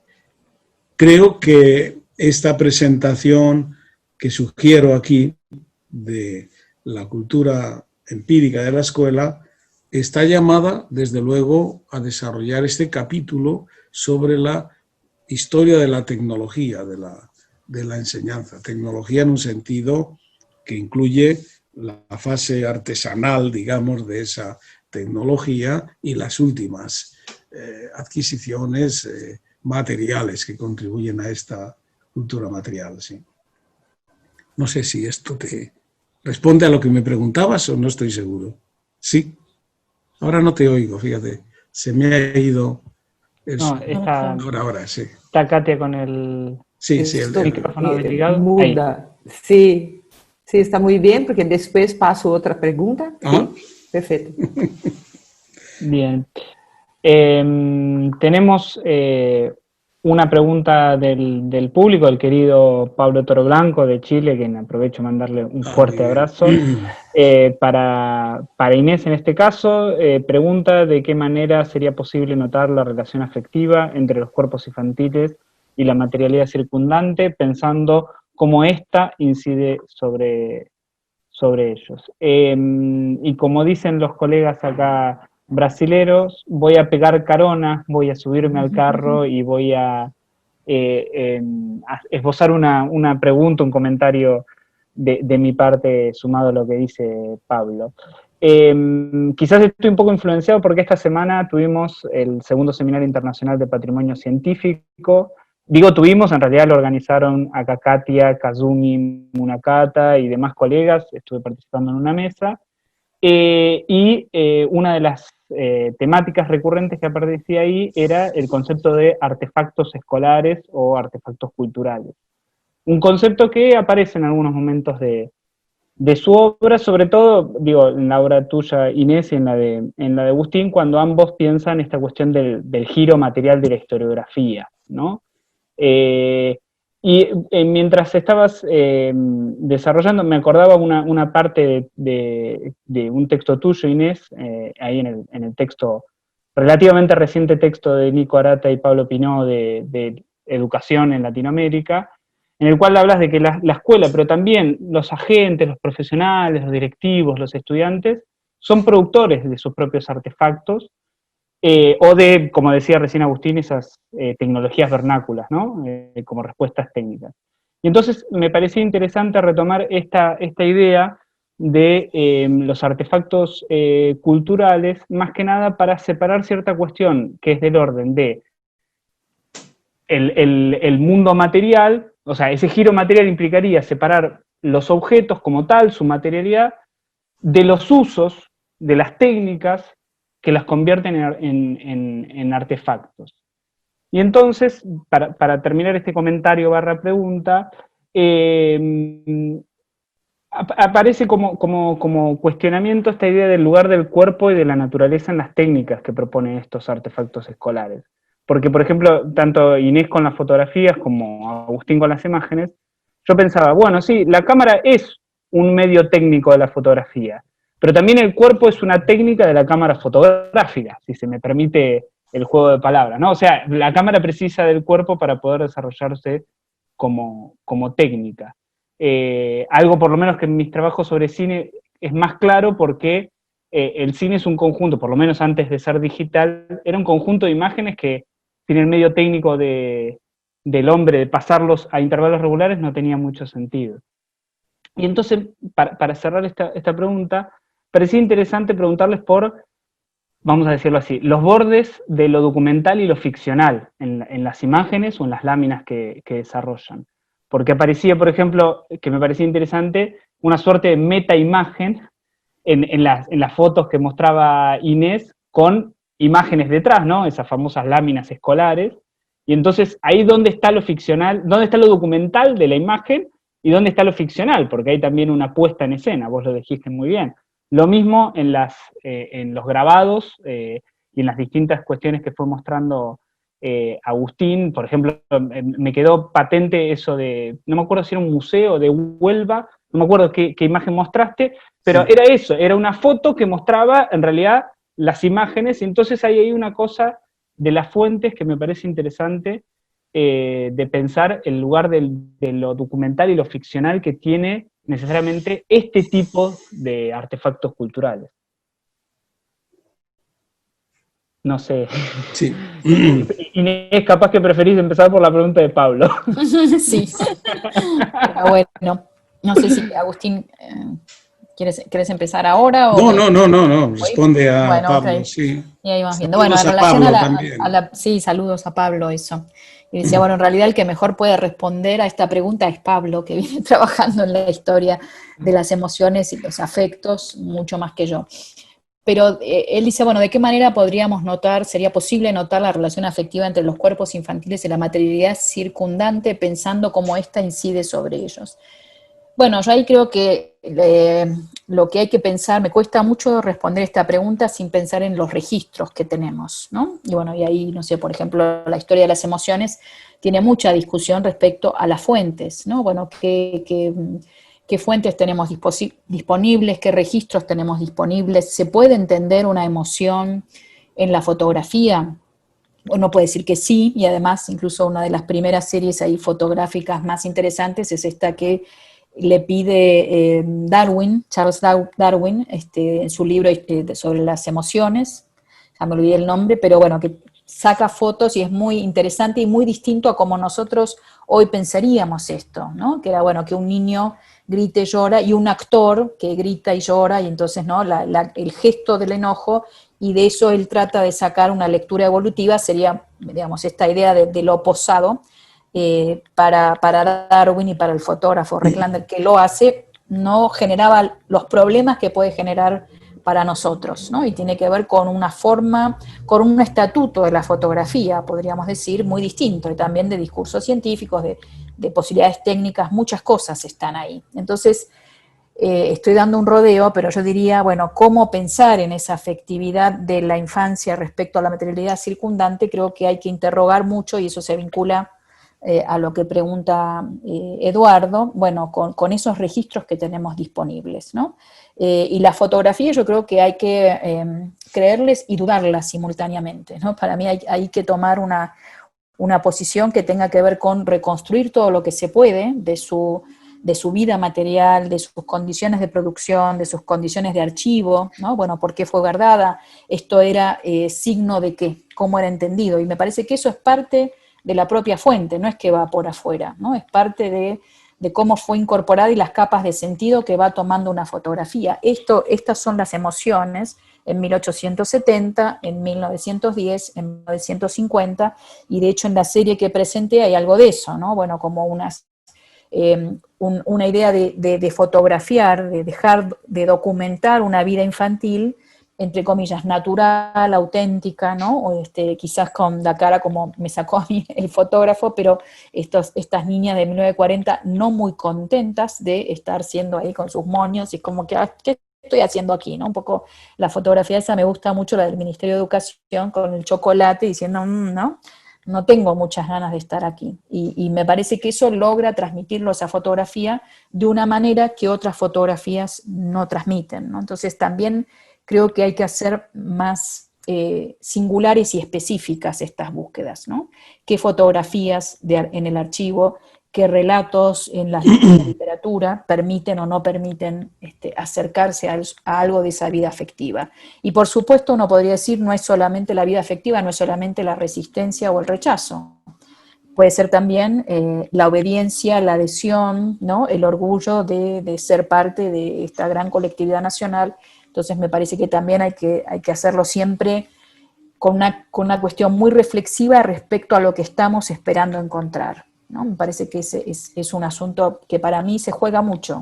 Ahí la propia afectividad de la investigadora, en mi caso, de los investigadores, de decir, bueno, ¿qué estoy esperando encontrar? No estoy esperando encontrar la resistencia, seguramente voy a encontrar más resistencia, pero donde veo cosas que no esperaba encontrar, ¿no? Me parece que ahí hay que mirarlo todo lo más ampliamente que podamos. Y muy rápido el tema de lo que pregunta Eduardo, bueno, las imágenes, ¿no? ¿Dónde está lo documental y dónde está lo ficcional en las imágenes? Yo creo que ese es un borde difícil de decir, diría por un lado una primera respuesta fácil, pero hay que sacarle como más punta a esta idea.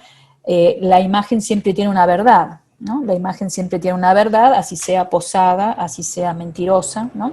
Hay algo ahí que, digamos, incluso yo diría en la imagen digital photoshopeada, hay algo que aquel que hizo o aquella que hizo el Photoshop intenta transmitir, y en ese sentido esa es su verdad. ¿Cuál es su relación con la realidad? Es otro problema, ¿no? Y ahí la relación con la realidad, bueno, hay que indagarla desde distintas puntas.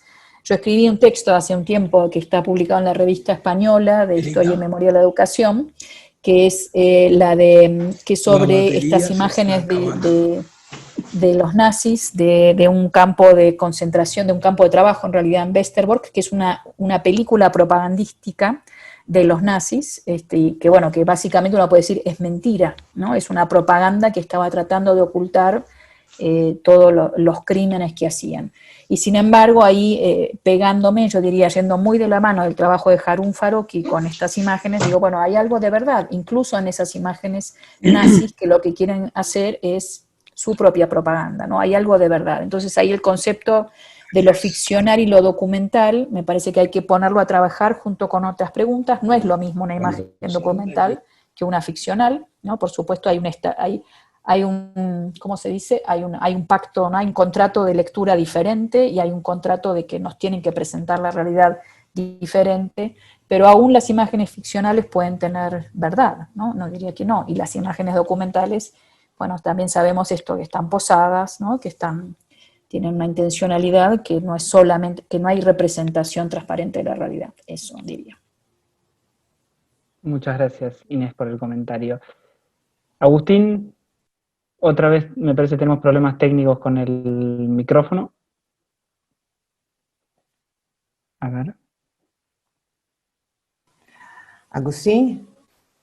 Sí, está ¿Tu ahí, micrófono? ahí está, Sí. ahí está. Sí, ahora, bueno, Ahora yo sí. quería complementar lo que acaba de explicar Inés, que me parece muy pertinente, que efectivamente la cuestión que planteaba Eduardo pues es el viejo problema de la mímesis, problema que no se ha resuelto desde Platón, es decir, las sombras que se proyectan las cosas en la caverna, en qué medida representan a las cosas o a la realidad. Pero bueno, también estoy de acuerdo con Inés en que toda imagen, aunque esté, digamos, versionada por intereses o por perspectivas particulares, bueno, pues es un testimonio firme de la realidad, como decía Barthes, es decir, que el primer certificado notarial que tenemos de lo real es su imagen, porque la realidad ya no está con nosotros.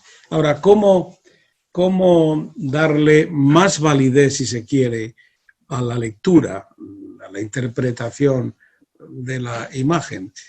Pienso que la salida a esta aparente aporía es la lectura compartida de las imágenes, es decir, que las imágenes tienen que ser leídas siempre en comunidad interpretativa. No puede valer la versión que dé una persona individual, subjetiva y tal, sola, sino que ha de ser contrastada con otras opiniones, y probablemente la resultante de estas lecturas compartidas probablemente ofrezca luz acerca del sentido y la significación de las representaciones icónicas que están en las imágenes. Creo, ¿eh? No sé. Bueno, muy bien. Gracias, Agustín. No sé si alguien más de este grupo se dispone para hacer alguna pregunta. Si no, yo quisiera retomar una cuestión que recién estaba sobre la mesa. En parte, la respuesta de Inés a Pablo refería a esto, de cierta relación que ha tenido en la historiografía de la educación el giro material en relación al affective turn, o al giro afectivo, o al giro sensible, cualquiera sea la manera en la cual querramos pensarlo, de que hay cierta cuestión entre lo intelectual y lo material que ya estaba puesto sobre la mesa en ambos, y que hay un lugar, vamos a decirlo así, de la experiencia respecto de cada uno. Digo, Inés, esa fotografía tuya, de alguna manera pudo haber sido, vamos a decirlo de una manera metafórica, cuando gatillaron esa imagen quizás estuvieron perfilando que en algún momento la vayas a estudiar, pero digo, mucho de lo que nosotros investigamos está surcado por nuestra experiencia. Y ambos tienen un concepto que, esto lo digo más de un punto de vista personal, que a mí me interesa que dialoguemos un poco. Agustín utiliza la idea de que las materialidades tienen su semántica, que instrumentan de alguna manera qué se enseña y qué se aprende, y un concepto que a mí, por lo menos en mis investigaciones, ha sido fundamental, que es el de gramática escolar, que ha desarrollado Inés, que lo ha desarrollado también para sus investigaciones sobre los guardapolvos. Ya te lo he dicho, te lo vuelvo a decir, me disponibilizo como primer comprador de ese libro que estás por sacar al respecto. Pero hay una idea atrás, creo yo, de la idea de una semántica o de una gramática, de que hay una normatividad en las escuelas. Hay un orden en el dos sentidos, ¿no? Se ordenan las cosas, pero hay un orden que rige los espacios, los lugares, bueno, todas estas dimensiones que recién Agustín desarrollaba. Y ahí el cuerpo es objeto, ¿no? O sea, el cuerpo es claramente uno de los grandes objetos de la gramática escolar o de la semántica de las escuelas. Como hay una pregunta en el público, ya olvidé el nombre, de Adriana López, que te preguntaba, Inés, sobre una definición de cuerpo. Me parece una pregunta muy amplia para desarrollar ahora, pero sí me parece interesante que pensemos los lugares que ha tenido el cuerpo en la historia de la educación. En parte, Katia, cuando arrancaba diciendo, decía, ¿no? El cuerpo siempre ha sido visto como ese lugar secundario, pero al mismo tiempo uno de los principales objetos de estudio que hemos tenido. Y en todo caso, si pudiesen hacer alguna reflexión más de corte de el campo actual de las investigaciones en historia de la educación, el lugar que tienen los afectos, las sensibilidades y los cuerpos en este campo que estamos formando parte, ¿no? No sé, Agustín, si quieres empezar tú ahora o seguimos con no termino de captar lo el elemento esencial de tu pregunta. ¿Cuál? ¿Me la puedes de nuevo? Sí, claro, sin ningún problema. Te pedí una lectura más actual del campo de la historia de la educación respecto del lugar de las sensibilidades, de los afectos. Este lugar que, como Katia decía, el cuerpo siempre ha visto como un objeto, bueno, empieza a dejar de ser apenas un objeto, ¿no?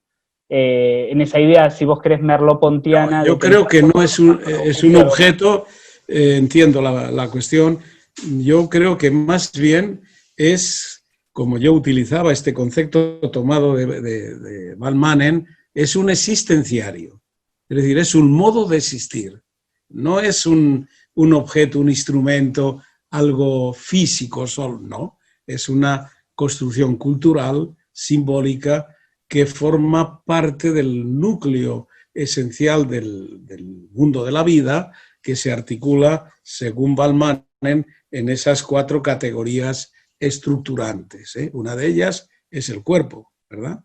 Otra es el espacio, otra es el tiempo, y la otra es la sociabilidad, la relación entre los actores que conviven en un hábitat, espacio, en un tiempo determinado y con un cuerpo que es inevitable, porque sin el cuerpo no hay vida. Es decir, la misma ontología, digamos, en términos filosóficos de la vida, requiere del cuerpo. Entonces el cuerpo no es un solo objeto, ¿no? Es mucho más, ¿no? No sé si esto ayuda un poco a... ayuda y agradezco. La visión actual es otra cuestión interesante que he querido un poco interpretar en tu intervención, es el valor de una cosa, un concepto que se va abriendo cada vez más campo entre nosotros, o al menos entre algunos, que es la historia de la experiencia. Estamos haciendo hacer la historia del cuerpo en educación, o la historia de las emociones, o la historia de la cultura empírica. Lo que estamos construyendo en realidad es algo que no se había construido de manera académica o de manera intelectual, que es la historia de la experiencia, la empiria que llamaban los griegos, ¿no? Bueno, es decir, hemos hecho la historia de las ideas, claro, ideas acerca también del cuerpo y de todo, ¿no? La historia de las ideas que ya hace un siglo casi, Lysiane Febvre también denunció cuando hablaba del inútil torneo de las ideas. Las ideas disputan, entre ellas tornean, ¿no? Dialécticamente, para imponer cada una de ellas su legitimidad. Bueno, no. Y también, bueno, pues hemos superado, me parece a mí en parte, no del todo, pero al menos en la intención, las historias de la escuela o de la educación hechas desde una perspectiva pseudo-ideológica, es decir, como si la historia de la escuela, conforme quiso la idea de progreso, por ejemplo, han contribuido, ¿verdad?, a la liberación o emancipación de la humanidad. Bueno, pues no siempre, ¿no? Más bien, muchas veces han contribuido a su alienación, que es totalmente lo contrario. Bueno, pero hemos descuidado la historia de la experiencia, la historia de las prácticas empíricas con las que se construye la cultura de la escuela. Y esto es lo que en la última generación de historiadores me parece percibir como innovación historiográfica relevante, porque supone un cambio de paradigma en la construcción de la historia de la escuela y de la historia de la educación. Esto mismo es construir sobre el cuerpo un elemento esencial, claro, un existenciario, como dice Van Manen, que es un concepto un tanto difícil de alcanzar, pero yo ya le he dado tantas vueltas que creo que lo he entendido, ¿no? Que lo he definido como, no lo define, es que es curioso, porque estos hermeneutas proponen una terminología que no definen, y entonces hay que interpretarla uno mismo. Es lo que Rilke hablaba de la condena hermenéutica. Cuando nacemos recibimos una cultura que estamos condenados a interpretar, ¿eh? Nos es dada, pero hay que hay que interpretarla. Bueno, pues esto también hay que interpretarlo porque el cuerpo es una dimensión existencial de la experiencia, del mundo de la experiencia que se construye a través de estas prácticas, como las que yo he mostrado en las imágenes, de diferente sentido, pero que consideradas todas ellas de manera holística, efectivamente dan una imagen empírica de lo que es la cultura escolar de una época determinada. De modo que yo el valor que observo que tiene seminario como el vuestro tiene que ser tiene que ser el de contribuir a la elucidación de la historia de la experiencia, incluso la tecnología, Katia. Es decir, que la tecnología es una conquista empírica de la evolución. La evolución progresa no solo por los determinantes biológicos que ayudan a explicar parte de la marcha de la evolución de las especies, de la evolución humana, sino por los progresos de la tecnología, porque la tecnología es la que se difunde entre los colectivos de la humanidad y hacen avanzar, claro está, el sentido de la evolución. Entonces, todo eso es para discutirlo quizá más ampliamente en otro tipo de reunión, pero sí quiero insistir en la idea de la historia de la experiencia. Gracias, Agustín. Yo también aprovecho para decir que celebro que llevemos 1 hora y 40 hablando de cuerpo y técnica y que no reduzcamos la charla como a la educación física o a las manualidades. No, eso no. Y me parece que ahí hay una clave interesante de cómo estamos pensando este nuevo campo. Inés, ¿querés saber algún comentario? A ver, va bastante en la misma dirección. Ahí yo diría, y también por ahí en esta pregunta de Adriana respecto a la concepción del cuerpo, que como bien decís es demasiado grande para contestar ahora, pero yo diría, hice como tres notas, o quizás 4, ¿no? Respecto a lo que veo que está sucediendo y como decís, Eduardo, este seminario es una muestra de estas reflexiones que estamos abriendo, de la amplitud de las reflexiones que se están haciendo en este momento en la historia de la educación, ¿no? Yo creo que pasamos del momento de pensar esto del cuerpo como objeto de la disciplina, ¿no? Como objeto de estas tecnologías exteriores, a darnos cuenta que no es una materia inerte sobre la que se imprime el poder, la que se imprime la cultura, sino que hay que pensar esa materia, esa textura propia, ¿no? Esa historicidad también, ¿no? De su propia textura, de las técnicas del cuerpo, de que esto va mucho más allá de la educación física y que hay que entender, en todo caso, esa construcción, esa co-construcción, ¿no? O esta coproducción, ¿no? Y no sé, también me parece a mí que vale la pena hacer ahí una pregunta, convertirlo en una pregunta más empírica, cómo en estas condiciones se produjeron los cuerpos, sabiendo que no son una tabula rasa, ¿no? En la que se imprime la sociedad. Ese me parece que es un primer giro importante. También la historicidad me parece que ayuda a ver esas capas de sentido, ¿no? A mí, por ejemplo, una de las lecturas que más me interesó en su momento cuando empecé a trabajar estos temas, además de Judith Butler y lo que era la filosofía, ¿no? Postestructuralista y su pensamiento sobre el cuerpo, fue también un trabajo de George Vigarello, que él trabajó este texto maravilloso de corregir el cuerpo, corregir las posturas del cuerpo, en las cuales él rastrea esta historia de él, parece derecho, siéntese derecho, ¿no? Bueno, y cómo fue cambiando y cómo quizás ese mismo gesto del siéntese derecho tuvo que ver con técnicas del cuerpo muy diferentes, ¿no? Y que además esa periodización no es la periodización clásica, y con el iluminismo todo se rompe, no sé, hay cosas que continúan, hay cosas que cambian, están asociadas a disciplinas, a aparatos, ¿no? A muchas cosas, a espacios, ¿no? Muy distintos, a una historia del propio cuerpo. La segunda cuestión que me parece importante es como, y aquí yo veo más la mano de ciertas antropologías como la de Ingold, o la mano de Latour, de la teoría del actor en red, de pensar que el cuerpo no es solamente el cuerpo humano, ¿no? sino que ahí hay una corporalidad de los objetos, hay una materialidad de los objetos y de los materiales. A mí, en esa línea la postura de Tim Ingold me interesa mucho, ¿no? Esto que la arcilla hace sobre los objetos, o bueno, ahí Agustín lo conoce muy bien, que tiene un centro de archivo y que sabe que la materia, la textura, la materialidad de los documentos resiste mejor o peor a ciertas condiciones, ¿no? Bueno, todas estas cuestiones que me parece a mí que hemos aprendido muy bien, ¿no?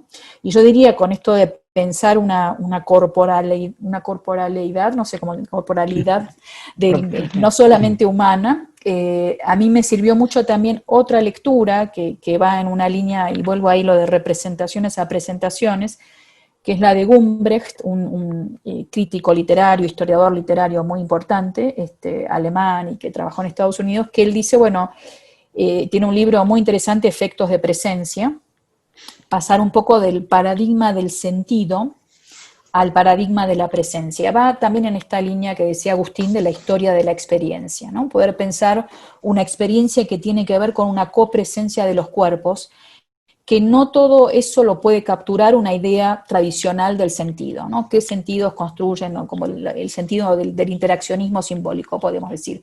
Que mucha de la investigación educativa, histórico-educativa, sigue orientada por esto, y me parece que Gumbrecht y muchos otros abren preguntas distintas de aquello que el sentido no necesariamente puede capturar, ¿no? Porque no todo es intencional y no todo tiene que ver con una cadena de sentidos, ¿no? En definitiva sí lo entendemos a partir de una cadena de sentidos, pero poder interrogarnos por aquello donde el sentido no alcanza me parece que es muy importante.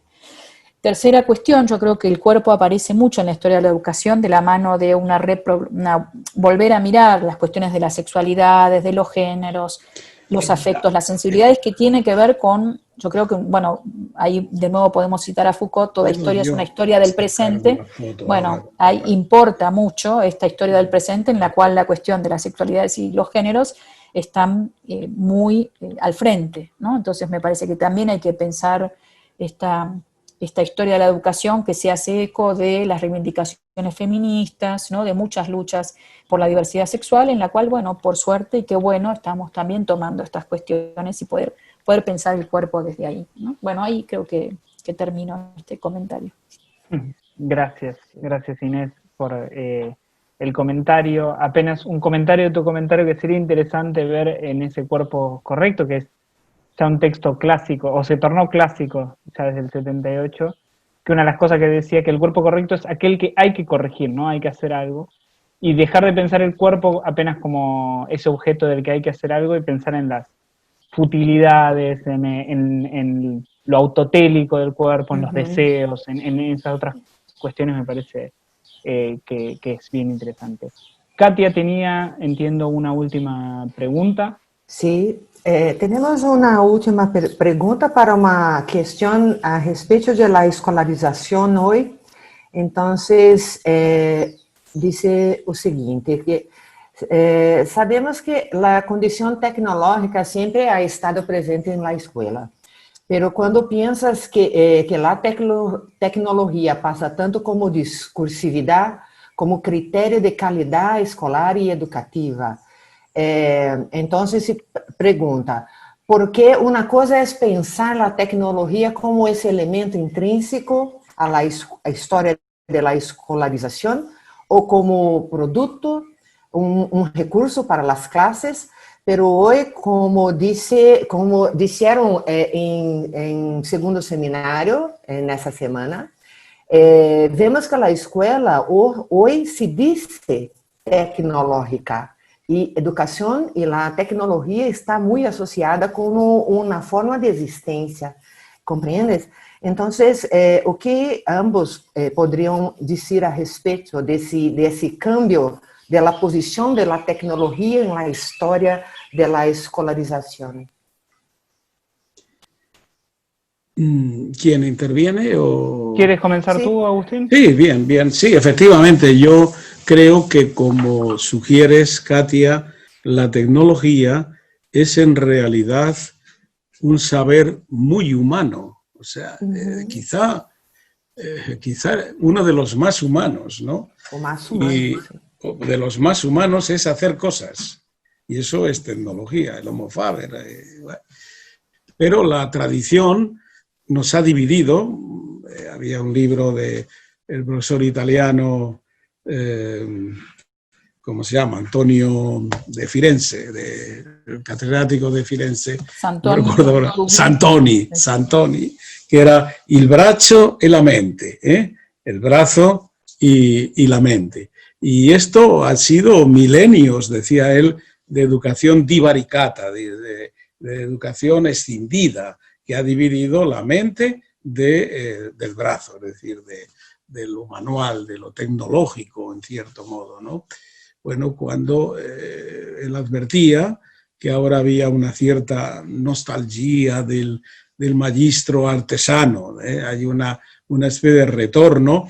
La sociología de Sennett, por ejemplo, va por ahí, ¿no? Richard Sennett argumenta en su trilogía última muy bien cómo el hombre artesano construye realidades materiales que son constructos culturales, en realidad, y que en toda idea intelectual hay siempre una base material y por lo tanto técnica o tecnológica, como queramos llamarla.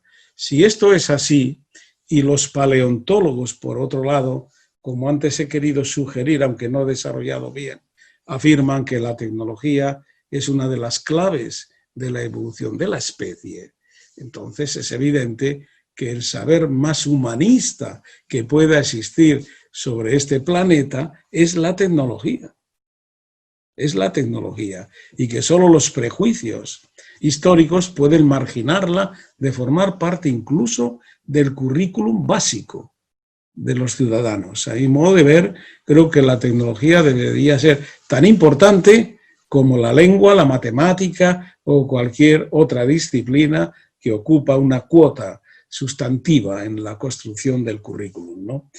Bien, esta es mi opinión, ¿no? Y yo creo que cada vez más crecida, y en la práctica creo que también se está incorporando la tecnología como modo de producción, digamos, al conjunto de saberes que conforman el programa de la formación humana. Es decir, nadie de nuestro tiempo puede presumir, como no hace mucho yo mismo, que tengo una clara formación humanística y poco tecnológica, pues también a veces he descuidado, ¿no? Ahora mismo esto que estamos haciendo es tecnológico, esto es tecnología. Conocer esto me parece esencial para el avance de la humanidad y entra a formar parte, desde luego, del currículum. Y es curioso que para que esto se haya producido, es una opinión que yo he discutido últimamente en algún otro foro,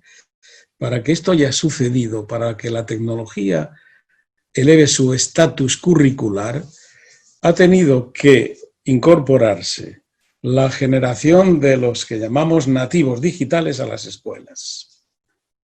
Cuando los niños que se incorporan en las escuelas exigen un tratamiento modo tecnológico de la enseñanza, están cambiando la escuela. Están cambiando a los profesores, a los currícula, a las estructuras académicas de la escuela. Y esta es una revolución antropológica. Por primera vez, los niños pueden cambiar la escuela. Preguntémoselo a Tonucci, por ejemplo, ¿no? Que hace poco en una entrevista que leí en la prensa que le hacían, ¿no? Sobre la COVID, la pandemia, bueno, en la nueva entrada, digamos, en la llamada nueva normalidad, decía, bueno, pero para esto se le pregunta a los expertos, a los políticos, a los padres, a las familias, pero se les ha preguntado a los niños. No se les ha preguntado.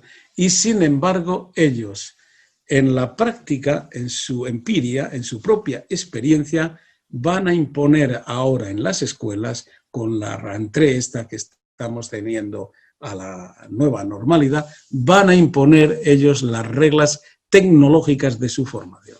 Esto es muy importante y esto supone un giro verdaderamente radical, a mi modo de ver, en la interpretación que se hace de los cambios y de la innovación. La introducción de la lógica del sujeto, pero del sujeto menor en el cambio, en la innovación, en la enseñanza. No sé, esto sería para discutir mucho, comprendo, pero es un tema que propongo para debate quizá post, porque después de este tiempo supongo yo que seguiréis debatiendo, ¿no?, en diferentes círculos, ¿no?, de investigación. Exactamente, Agustín, lo seguiremos pensando en el marco del proyecto, o quién sabe, acabamos de dar inicio a proyectar el tercer seminario con esto. Pues también. Inés, ¿algún comentario ya diríamos de cierre? De cierre. Ahí, bueno, lo primero que querría decir, en relación a lo que decía Agustín, yo vengo trabajando bastante sobre este nuevo entorno sociotécnico de las pedagogías escolares en la pandemia. Creo ahí que hay que pensar respecto a esto que dice Agustín, que coincido que los chicos, incluso ahora justamente en Argentina, leí una encuesta que presentó UNICEF que hizo con Google, qué casualidad, en la cual dicen, queremos seguir aprendiendo así, ¿no? Y yo dije, bueno, claro. ¿Quién habla ahí? ¿Quién habla? Y hablan los chicos, hablan las empresas, ¿no? Y esto es uno de los problemas que tenemos con la cuestión de estas tecnologías, los celulares que están muy asociados están, yo diría, en alguna medida, me animo a decir, aunque suene conspirativa, secuestrados por las grandes corporaciones, ¿no? Entonces me parece ahí que realmente tenemos una lucha ciudadana para darle otras orientaciones a la tecnología para que esto no sea datificar más, y quién controla estos datos y para qué se usan, ¿no? Y qué se hace con eso, ¿no? Bueno, esto aprender así, ¿qué quiere decir? Que usamos más videos, nos pasamos viendo conferencias de YouTube y ya se terminó la lectura de un texto escrito. Yo tengo muchas dudas y yo estoy aquí, de a rato me tengo que poner el cuchillo entre los dientes y salir a pelear, porque me parece que esto es grave para la cultura humana, ¿no? Y además que vengo estudiando estos temas, no digo, ya voy a encarrerarme, como dicen aquí en México, no quiero, pero YouTube, por ejemplo, es un elemento, es una plataforma, me animo a decir, peligrosa, cómo tiene organizado su algoritmo para que te quedes pegado a cosas solamente en lo que te gusta, ¿no? Y el algoritmo tiene que ver con lo que te gustó y entonces te doy más y te doy más, y hay muchos a esta altura estudios sobre cómo favorecen la radicalización extremista de mucha gente. Entonces creo que esto es peligroso, no lo digo desde la corporación escolar y me puse a defender la corporación escolar, desde las democracias, desde la vida de nuestra sociedad, ¿no? Desde el avance de las fake news, o sea, hay muchos temas muy preocupantes, y me parece que sí, que hay que pensar esta dimensión técnica de lo escolar y cómo se está jugando en este terreno. Entonces ya me callo la boca, pero diría que vinculado a la pregunta de Katia, hay sí, por supuesto, una dimensión técnica de la escuela. Quizás tienes toda la razón, usándolo como adjetivo, pero como adjetivo que tiene que ver con una condición, ¿no? Y ahí